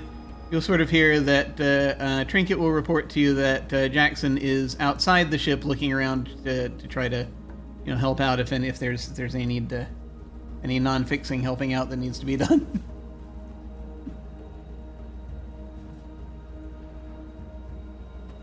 Rust is going to tell Fergus, you do know that the extent of my medical training is to human subjects.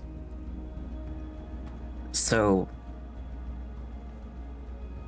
if anything happens to you, I will not be able to assist.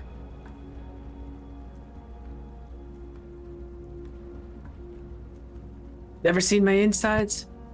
Never wanted to. Have no need to. Hope I never do. We'll leave it at that, Doc. If I break a bone, I break a bone. Haven't needed medical help in a while. Pretty tough. And then they get the message from Trinket there. Hold that thought. And they take out their pad, which they almost never use. Hit something. Jackson, get back inside the ship. When we leave as a group, we go as a group. I think you're muted. I was just trying to be helpful, but all right, I will get back in the ship. We'll all be leaving shortly. Well, some of us. Right. And I turn back. I'm assuming you had to. Did everybody get that vision? Everybody saw that, right? I wish you I had. entering the triangle. All of us. Yeah. We have to. Sorry, I have to pull up the sheet. Places. We're all going to need to go to Mela Station, and this is the fastest way. Lovely. I love that. By the way, Fergus, I could care less what you have going on underneath the surface, but the Doris here are thinking you're some kind of visitation. So just be forewarned. Mutation. Visitation. Yeah, They think visitate. Oh. Yeah, they think you're some type of religious significance. You're, whatever it was. For what it's worth, I don't think that. I don't either. Pretty sure I'm not visiting. Haven't been back to home since I left it. Some 300-400 years. All right. Yes. That's an absurd thing you've just said. So I'm just going to get back in the ship, and I will be around. Just get you help. Make sure everybody stays calm. And, I've already done that. Well, make sure that oh, go ahead. some of it, like I said, a few of us, we're all going to need to go to Mela Station down to that gate and leave everybody else here. They'll be fine. Just, I need you to make sure that they all got what they need. They seem fine for right now. I told them that the Planetary News was slandering you because you broke the rules. Believable enough. Yeah, they definitely did get my good side. All right. Thank you, Jackson. Of course. I'm just gonna, because I am sometimes a meddling GM, and I want to make sure due diligence is happening, and real life causes great gaps in time. I just want to briefly mention that Rust, you still have not found out why the ship took off so rapidly, or what is happening with respect to any of that. Well, I just think he doesn't believe it's any of his business. Oh, okay. Sometimes it's better not to know. Ignorance can be bliss.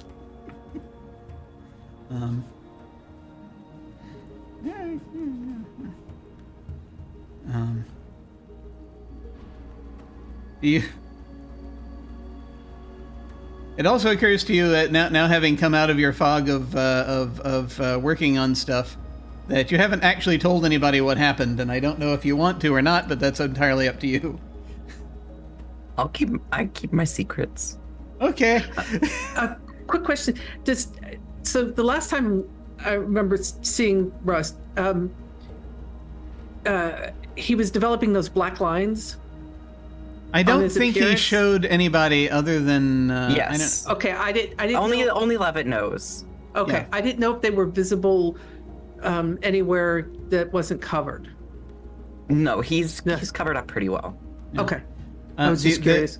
The main chain of events is that you would know is that Rust left the ship to do something, and Right. and then there was there was this thing that happened over at Crown Towers, but you don't know exactly what it is that happened, and Rust did come back a little bit before you took off. Okay, yeah. But there was no time. Well, worse for wear. Yeah. Worse for wear. Yeah, Worse for Rust, wear. Oh, Rust was okay. limping, I think. Rust, I Yes. think, might still be limping, possibly. Rust is still limping, and he probably is bleeding somewhere out of his head. So I would retro back to Fergus when Russ comes back aboard the ship. This was, Doctor, you all right? You're you're This limping. Physician, heal thyself. I have more important things to attend to. Afraid not, because I'm relying on you to take care of everybody else. Need you healthy. Everybody else is taken care of. I mean, That would is you my let somebody priority. would you let somebody bleeding from the head take care of you? I have. I would be. If you had no other option, I'm assuming. It looks bad. This has for the happened ship. to me before. It looks bad for the ship. It's not a good look for the ship's doctor to be bleeding and limping.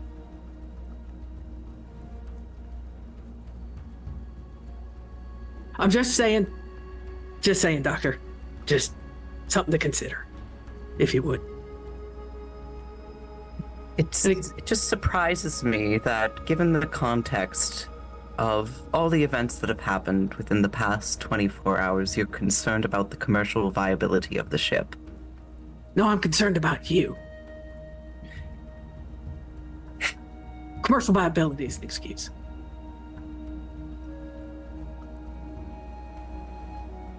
Well, I understand. I will make an attempt to staunch the bleeding. I appreciate that. If it will satisfy you.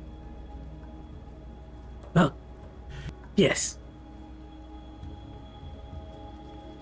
Like a petulant child. And we were retroing back to when Rust came aboard for that. Is that right? Yeah. Okay. Yeah. Well, that would have been after If he was the ship still took off, because Yeah. I was. If Russ came back to the bridge still looking in that same condition, that's the Yeah. second half of that conversation. Yes. Okay. Well, no, I just want to make sure we don't tear any holes in the fabric of space-time. But okay. So, yeah. Basically, yeah. We can say Russ took care of just basics, but didn't do like So you're not currently bleeding, but you might still need to check your wounds and try to do something about them. As you've been taking care of everyone else's. It's fine. Perhaps Don't it's worry your turn. about it. Okay.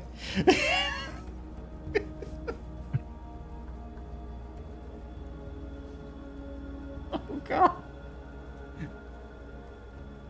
So, therefore, so what are you folks all doing now?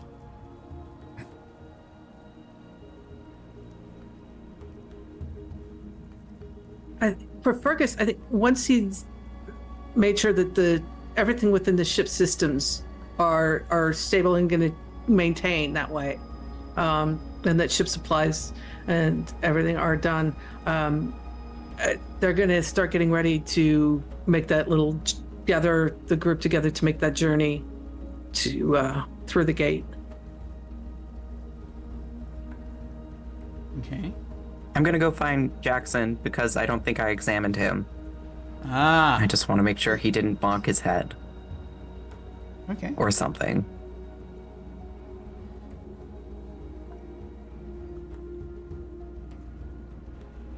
Unless Jackson is doing something. Jackson isn't doing anything. Okay. Mr. Mead? Yes. How can I help you, Russ? Yes. Are you in need of any medical attention? Surprisingly, no.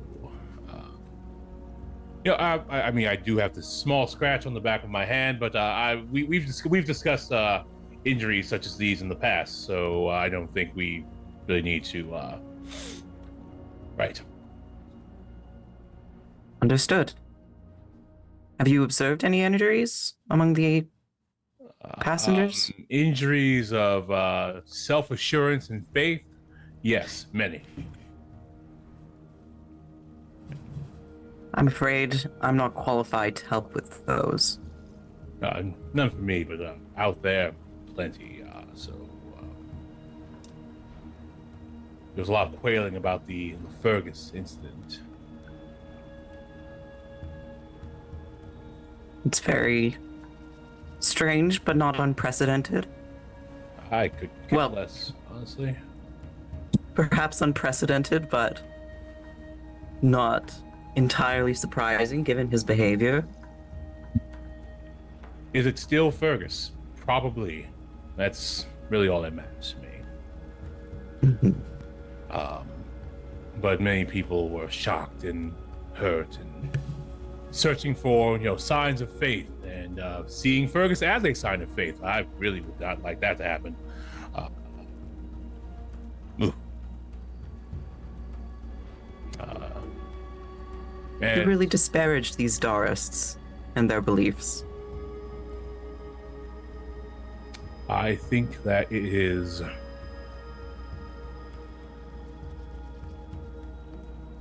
irresponsible to leave the comings and goings of your life to some kind of god or extraplanar creature. I don't disagree, but if someone finds meaning and it strives them to do better in their lives, then I see no harm in it. I mostly keep my mouth shut about my feelings to them, to those people. But there's been a great deal of proselytizing and asking, how can I not see meaning? How can I not behold the things I've beheld and not feel that there is something greater? It doesn't matter if there is, because I still have to live my life from day to day. If there is something so great that they are working on a macro scale, my micro decisions have nothing to do with them.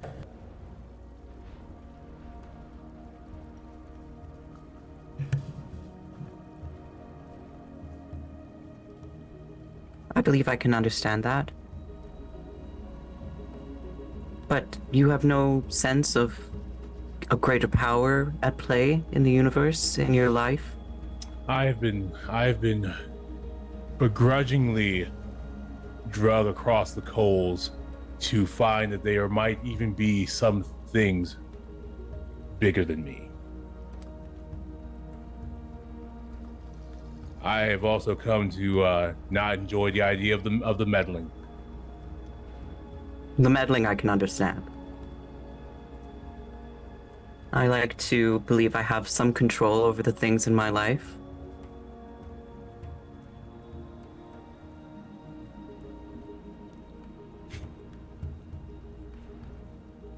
Yes. Although perhaps that hasn't turned out to be the case. Well, I don't know what you've been through. You were out and you came back and you're limping now, and clearly something happened. You didn't happen to be near the site of the terrorist incident, would you have been? Near is an understatement. Oh. I witnessed it.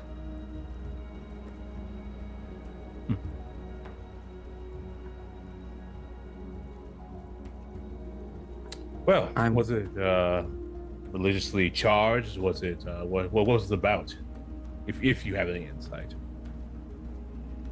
It wasn't religiously charged. It was an act of brutal violence. And I do not believe that religion was the motivating factor behind it. I believe that religion was an excuse to carry it out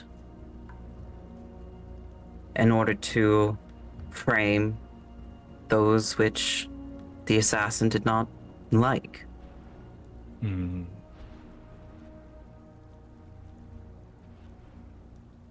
Mm. I see.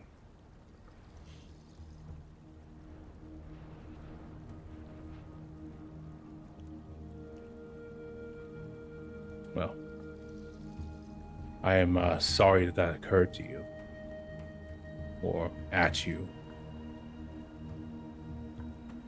I will recover.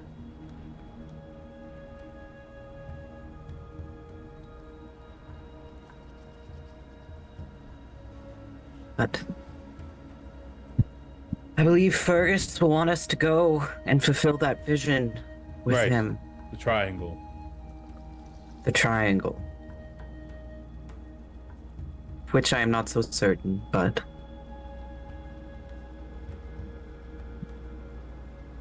I'm a man of science. And triangular portals into subspace or between space or through space does not make very much sense to me, but I suppose neither do visions through technology. Well,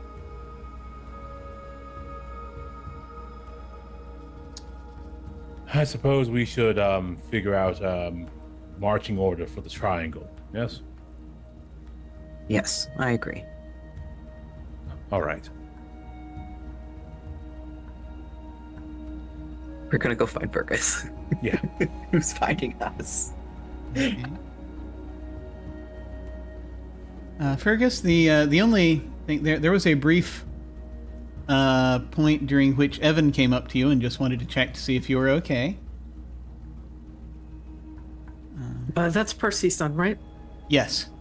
Okay, that's what I thought. Yeah. Not publicly, but yes, it's Percy's son. Yes, yeah.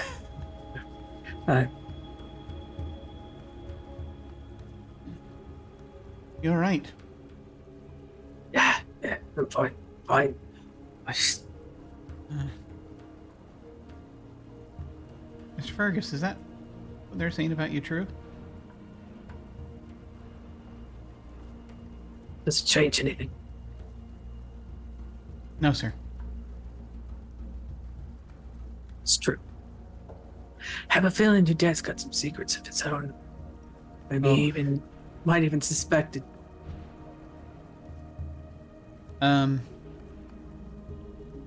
And he's a little taken aback because he doesn't know how much you may or may not. He doesn't know if you know who his dad is or not.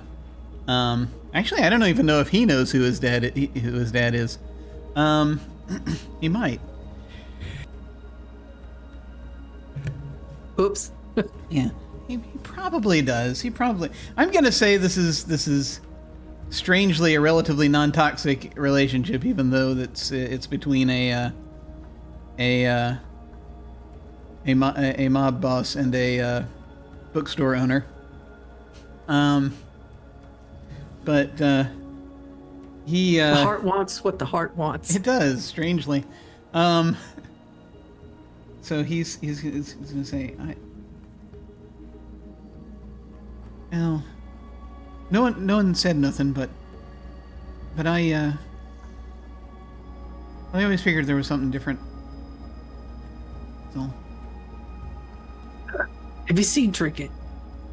Oh, and Oh, no. How do you see Trinket?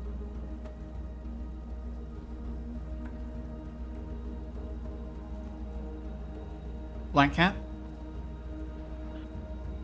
Good enough.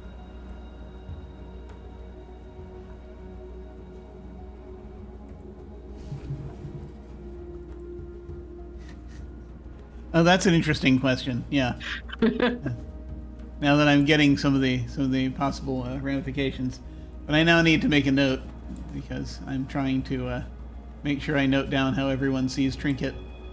And Fergus will come to.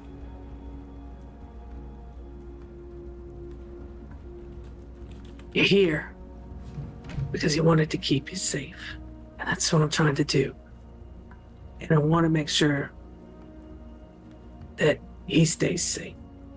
Right. Well, they're he and Mom are a little overprotective sometimes, I think, but I follow their lead. But I rather thought maybe they wanted to. Maybe Dad wanted to make sure you were protected as well. You know, part of the reason why they sent me. I appreciate that. Let me ask you. I'm gonna have to leave the ship for a bit. Can you keep everybody here safe? I have received promises that everybody here will be fine. They're safe. They're secure. But if anything goes south. Well, for certain, you can count on me. Appreciate it. He nods. maybe keep people from trying to kill each other. Yeah. He says, yeah. Hey, well, depends. Depends on how bloody the rivalry is, but assuming it's not boiling hot, there's ways. I'll leave Trinket here too. He'll help you out. Oh, all right. If you need anything, just find Trinket. All right. We'll do. He's unclear on the merits, on Trinket's merits, but since he knows now that there's certain things about you he didn't know, that he's like, okay, maybe just accept it. Jackson and Rust will find Fergus.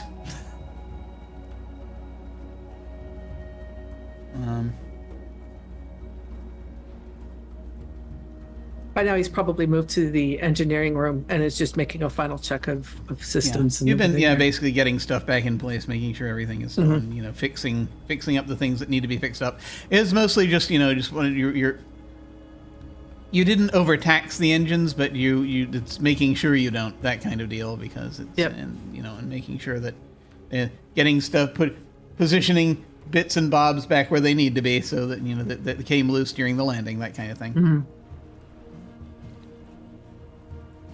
The Argalite core is still in place.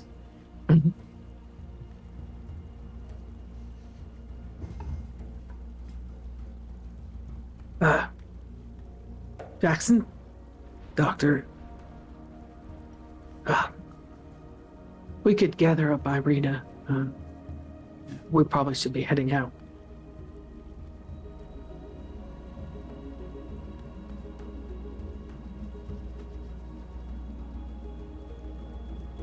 Muted.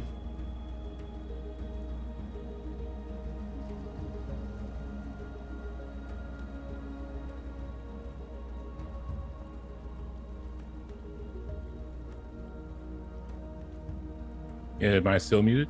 Nope. No. You're good now. Yeah, all right then. Let me just prepare my medical kit. I'm case really of hoping you don't need that, but I appreciate it. Emergency. I'll meet y'all outside the ship then. And Fergus, go find Irina. I'll let her know it's time. Yeah. We will make the assumption that Irina is able to go with you, if that is her desire, and then we will find out the specifics of Irina's situation when we once again have restored contact. I'm going to ask one more time, briefly. Just, Rust, do you take any time to try to deal with any of your injury? With any of my injuries, can I do, like, first aid? Yeah. Basic first aid. Yeah.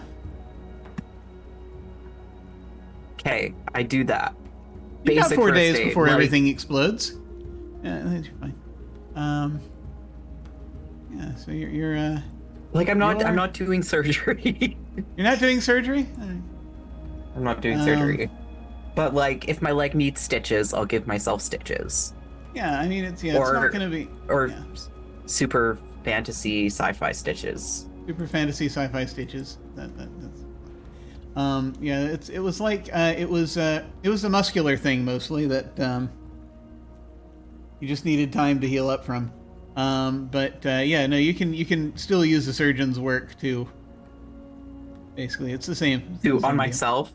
Yeah. Okay. For I this, clicked yes. it, but maybe it didn't. It's, Oh, hell. Nice. Physician heal thyself. One segment. Yeah. All right. I look slightly less rough by the time I get out of the ship.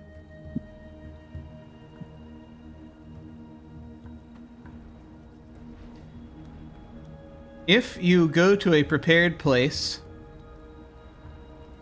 and the appropriate high signs have been given, Signy will be waiting in the docking bay.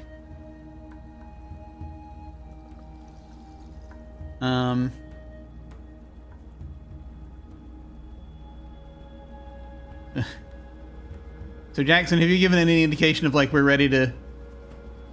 Yep, anything like I that? am ready to go. Nothing else Jackson really needs to do. Are you bringing any ham?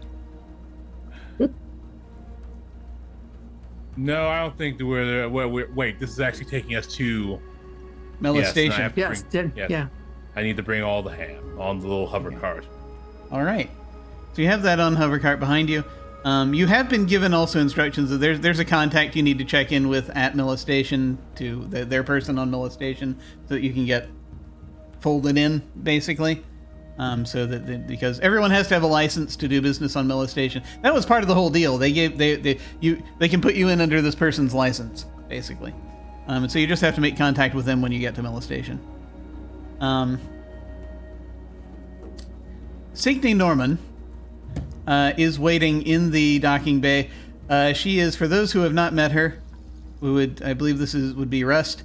She is clad in green and black currently, sort of green and black travel outfit, and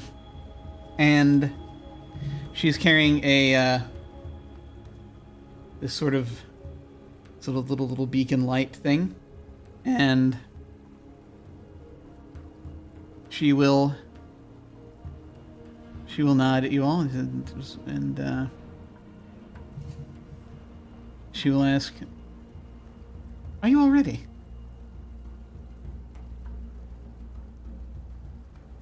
You're I'm coming gonna with lean us. over to Jackson.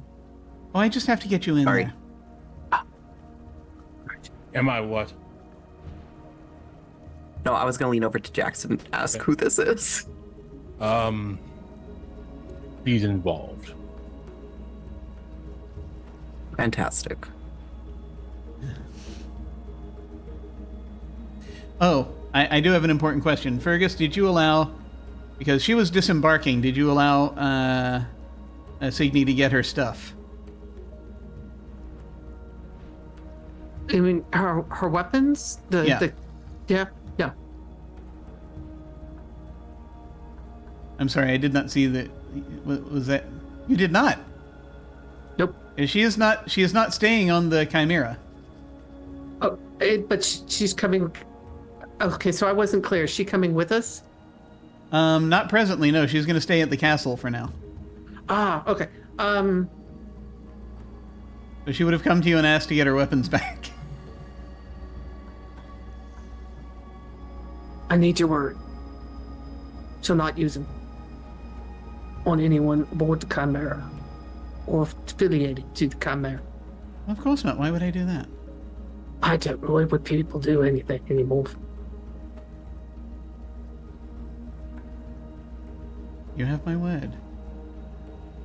Appreciate it. And then he will walk away, go get their weapons, and then bring them back to her. Okay. So, Rust, you will notice one thing about Signe, and that is she is wearing an Ascendancy blade. Great, love this.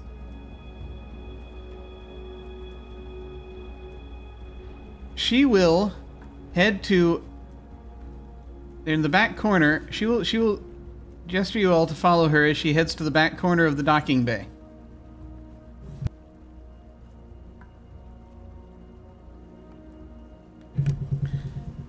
If this you now do, it's this bare wall that she waves her hand in front of, and the wall slides open.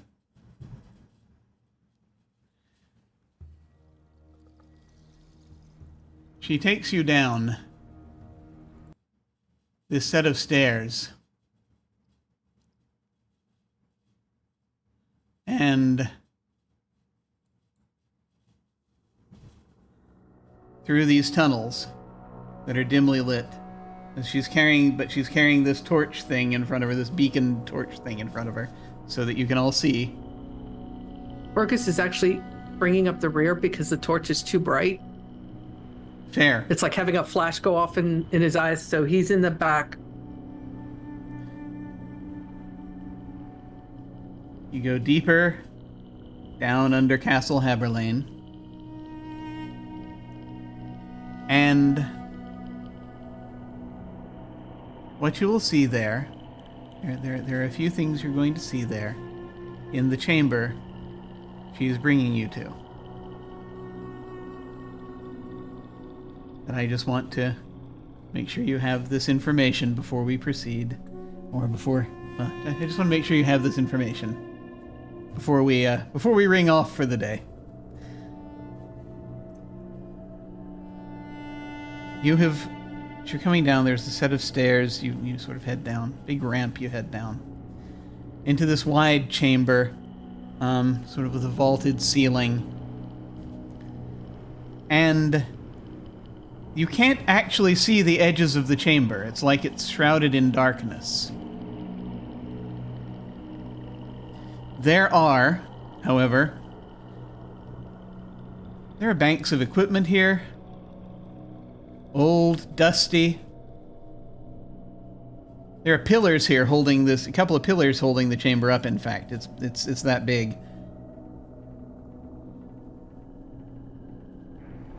And off to the side,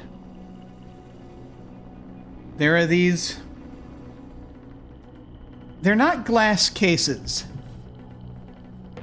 but they are beams or patterns of light. And within them there are people, just sort of standing there frozen.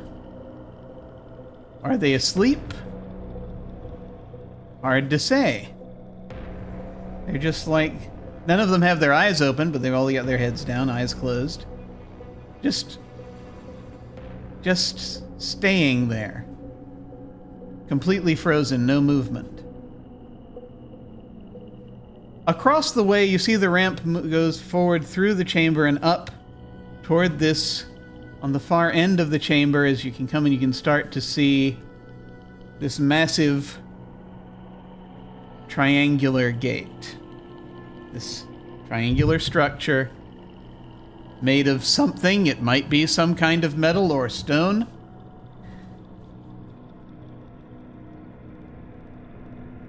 There are similar ancient control banks near it. And as you get further in, there is beyond it, not necessarily through it, I mean through it at the moment as well, but beyond, above and behind the gate, there's no wall there. There is this roiling darkness.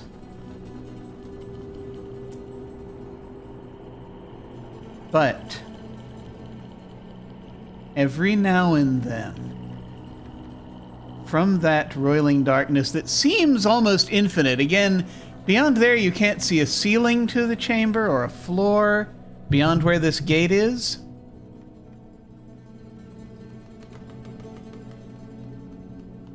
But every now and then the darkness moves. As though, and you don't know how far away it is,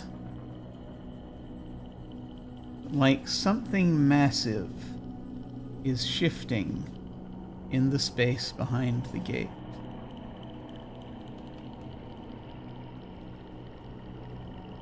Slowly moving.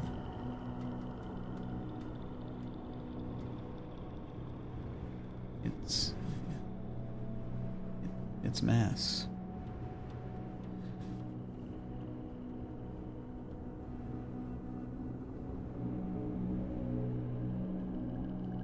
And I think that is where we're going to leave off.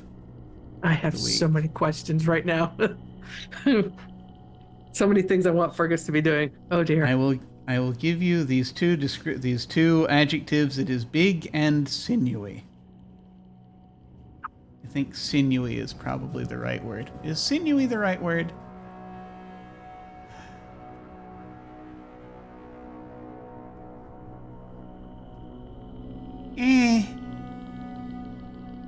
Sinewy serpentine?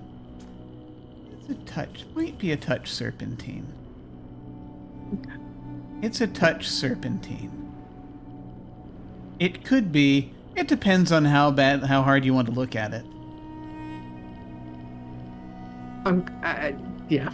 There's, yeah. But perhaps I'll Here's a describe it in question. more. Mhm. Does looking long and hard at it make my brain hurt real bad? It might. Okay. It just depends.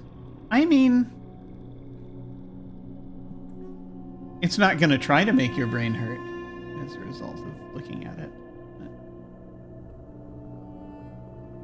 I think Fergus, as soon as he sees the shape, the first thing that he does is reaches out. Hello.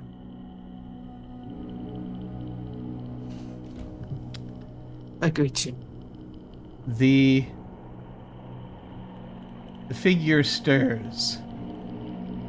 And yes, when the tiniest bits of light seem to reflect off what could be scales, and you are looking, you think it could be, from the way it's moving, the coils of a giant serpent. And a voice comes from the beyond and says, "We meet at last." And that, I think, is where we are going to end it. Okay. All right. I have, incidentally, I have a couple of pictures. I'm thinking about displaying them to you. I could display them now, or I could wait until next week. What do you think?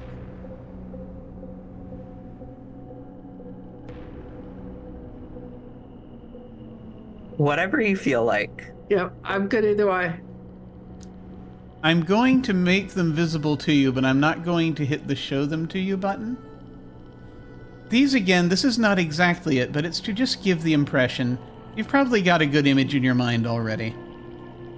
I'm going to go ahead and make them visible to you, but they come with content warnings, so I'm not going to just put them on your Roll20 screen.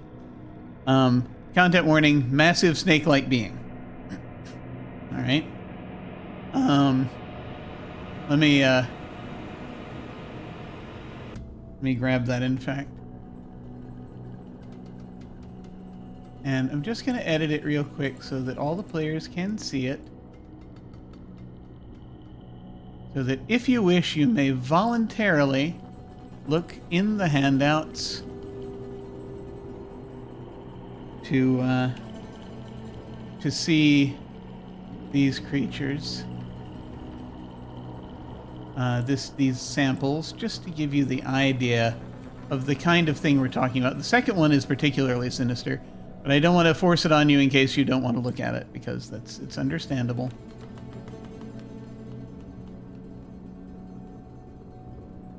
I will do the same thing with chat. Where we get this. I will post the links again. I can't post these directly. The first one is actually the thumbnail for a video. The first link. So it's someone's actual play of a game called Train something. I can't remember off the top of my head what the game is called. But it's Void Train, I believe it's called, actually, now that I think of it. Yeah. Where kind of I'm getting the reference. And the second is a piece of art. And again, I don't have the rights to show, but just so you get the idea of the kind of thing we are speaking of. There we go. Okay. There it is.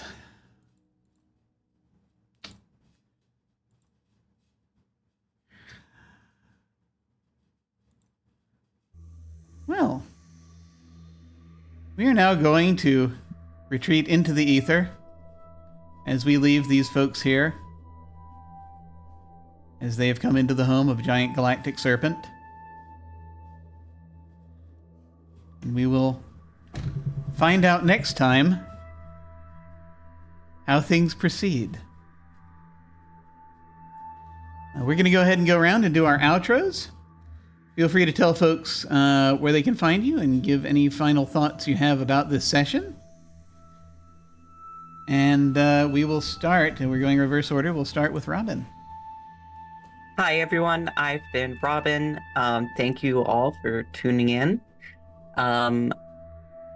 What did I think about the session? I was just very happy to play again after missing so much time. So back into Rust's pathetic little shoes. Yes, and you can find me on Twitter at r_Omulus and most places at r_Omulus. So, all right, thank you. Yay! So glad to have you back. Excellent, excellent. And we will head over to Cleric. Hello, I'm Cleric of Cord. I lurk in a bunch of different Discord servers and over on Blue Sky because social interaction is exhausting, even online. This is pretty much where you're going to find me on Sundays. I don't have anything else going on right now. I've got some things in the pipeline, like I've been talking about. Those got pushed back a little bit, but hopefully before the end of the year, we'll get... it'll come around. That I'll be posting about when it's time. It's good to be back. I missed the last couple of weeks, and this is Fergus's headspace is a fun place for me to be, so I enjoy coming back to Fergus. And yeah, Fergus is just like, all right, well, that's happened. I guess. I mean, it only took him 300 or 400 years to figure it out, so guess kind of hard to keep hiding after that. And why bother to deny it? You know, people can think what they want, as long as they aren't coming with him, coming after him with pitchfork and torches. He's all right with that, and that is a concern for him. He's definitely not getting back into Metaxas or into the company's reach. That's for sure. Oh boy. I am so excited for next week. Yeah. Me too. Excellent. And finally over to Hollow. Hey, I'm Hollow. You can find me on Blue Sky at Hollow Invective. I'm not doing anything but this right now. Jim and I do have some plans for something upcoming, so stay tuned for that. Next month or two, month and a half maybe. Other than that, I had a great time. Glad to see just about everybody back, at least for a little while, and not quite sure what to do with what Jackson's gonna do when he sees whatever this thing is. Yes, I can't wait. I really am. No, that's you were told. Signy told you this was here. Yeah.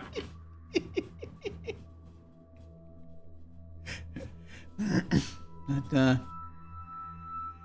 we'll see. It's just Signy's boss. That's all. I'm sure it's fine.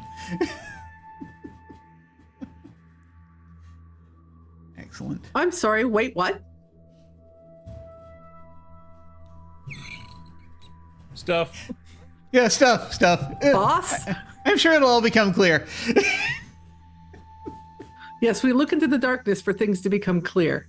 Yes. That's where the most clarity can be found, in the darkness. Isn't that right? Isn't that how that works? Yeah, for sure. Yeah. Excellent. Well, I cannot wait. We're getting closer to the end of this, oddly enough. I figure that we go because there's a little bit more to do. There's still a little bit more to do, but we'll see kind of how things go. And I'm just very pleased. I'm very pleased we're at this point. As for me, who am I? Well, when I'm not playing a giant galactic serpent, I'm Jim Ryan. You can find me at OtherDoc on Twitch, YouTube, and most social media platforms. Where I'm not OtherDoc, I'm Jim Yes That Jim. My website is jimyesthatjim.com, where you can find my Geek Observation podcast and links to my various other podcasts, audio dramas, writings, and such. Down below, if you're watching live on Twitch, you can access my website, social media links, YouTube channel, and various other things. This coming week, I've got stuff going on. Cat! Hello! Delightful. Hi, Juniper.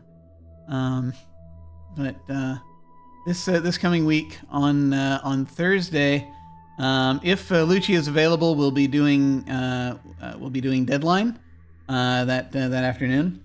Both sitting down and playing the old Infocom text adventure, and then that evening, I will be over on Lost Caravan, the Lost Caravan RPG channel, and I will be running the start of a 2-part game. Using Monster of the Week Gothic Century. It is a scenario I've built out of the ones that I kind of ran a couple of months ago. I ended up running them all off stream for various reasons.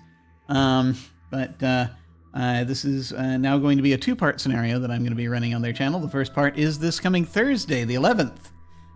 So feel free to tune into that if you so desire that evening. And then Friday, I will be back on Lost Caravan, playing in a one-shot of Flabbergasted, which is essentially they took Wodehouse and smashed it together with various types of fantastical speculative fiction and horror. And I am delighted to see how that goes, because I've been wanting to play that for a while. I am a big Jeeves and Wooster fan, so I'm interested to see how that RPG goes. So that's happening then, and then of course on Sundays, with any luck, more of this, and we will see where things go with folks. As the gate is there, we are preparing for it to open, and of course there's getting to the gate, which shouldn't be a challenge. This is all arranged, but at the same time, one perhaps has to deal with the reality of going through it. That's all I'm going to say. So we will see how that happens next time. In the meantime, folks, we're probably going to say hi to someone when we hit the end card. Feel free to hang on and say hi to them with us. But for now, take care, and we will catch you next time. Farewell.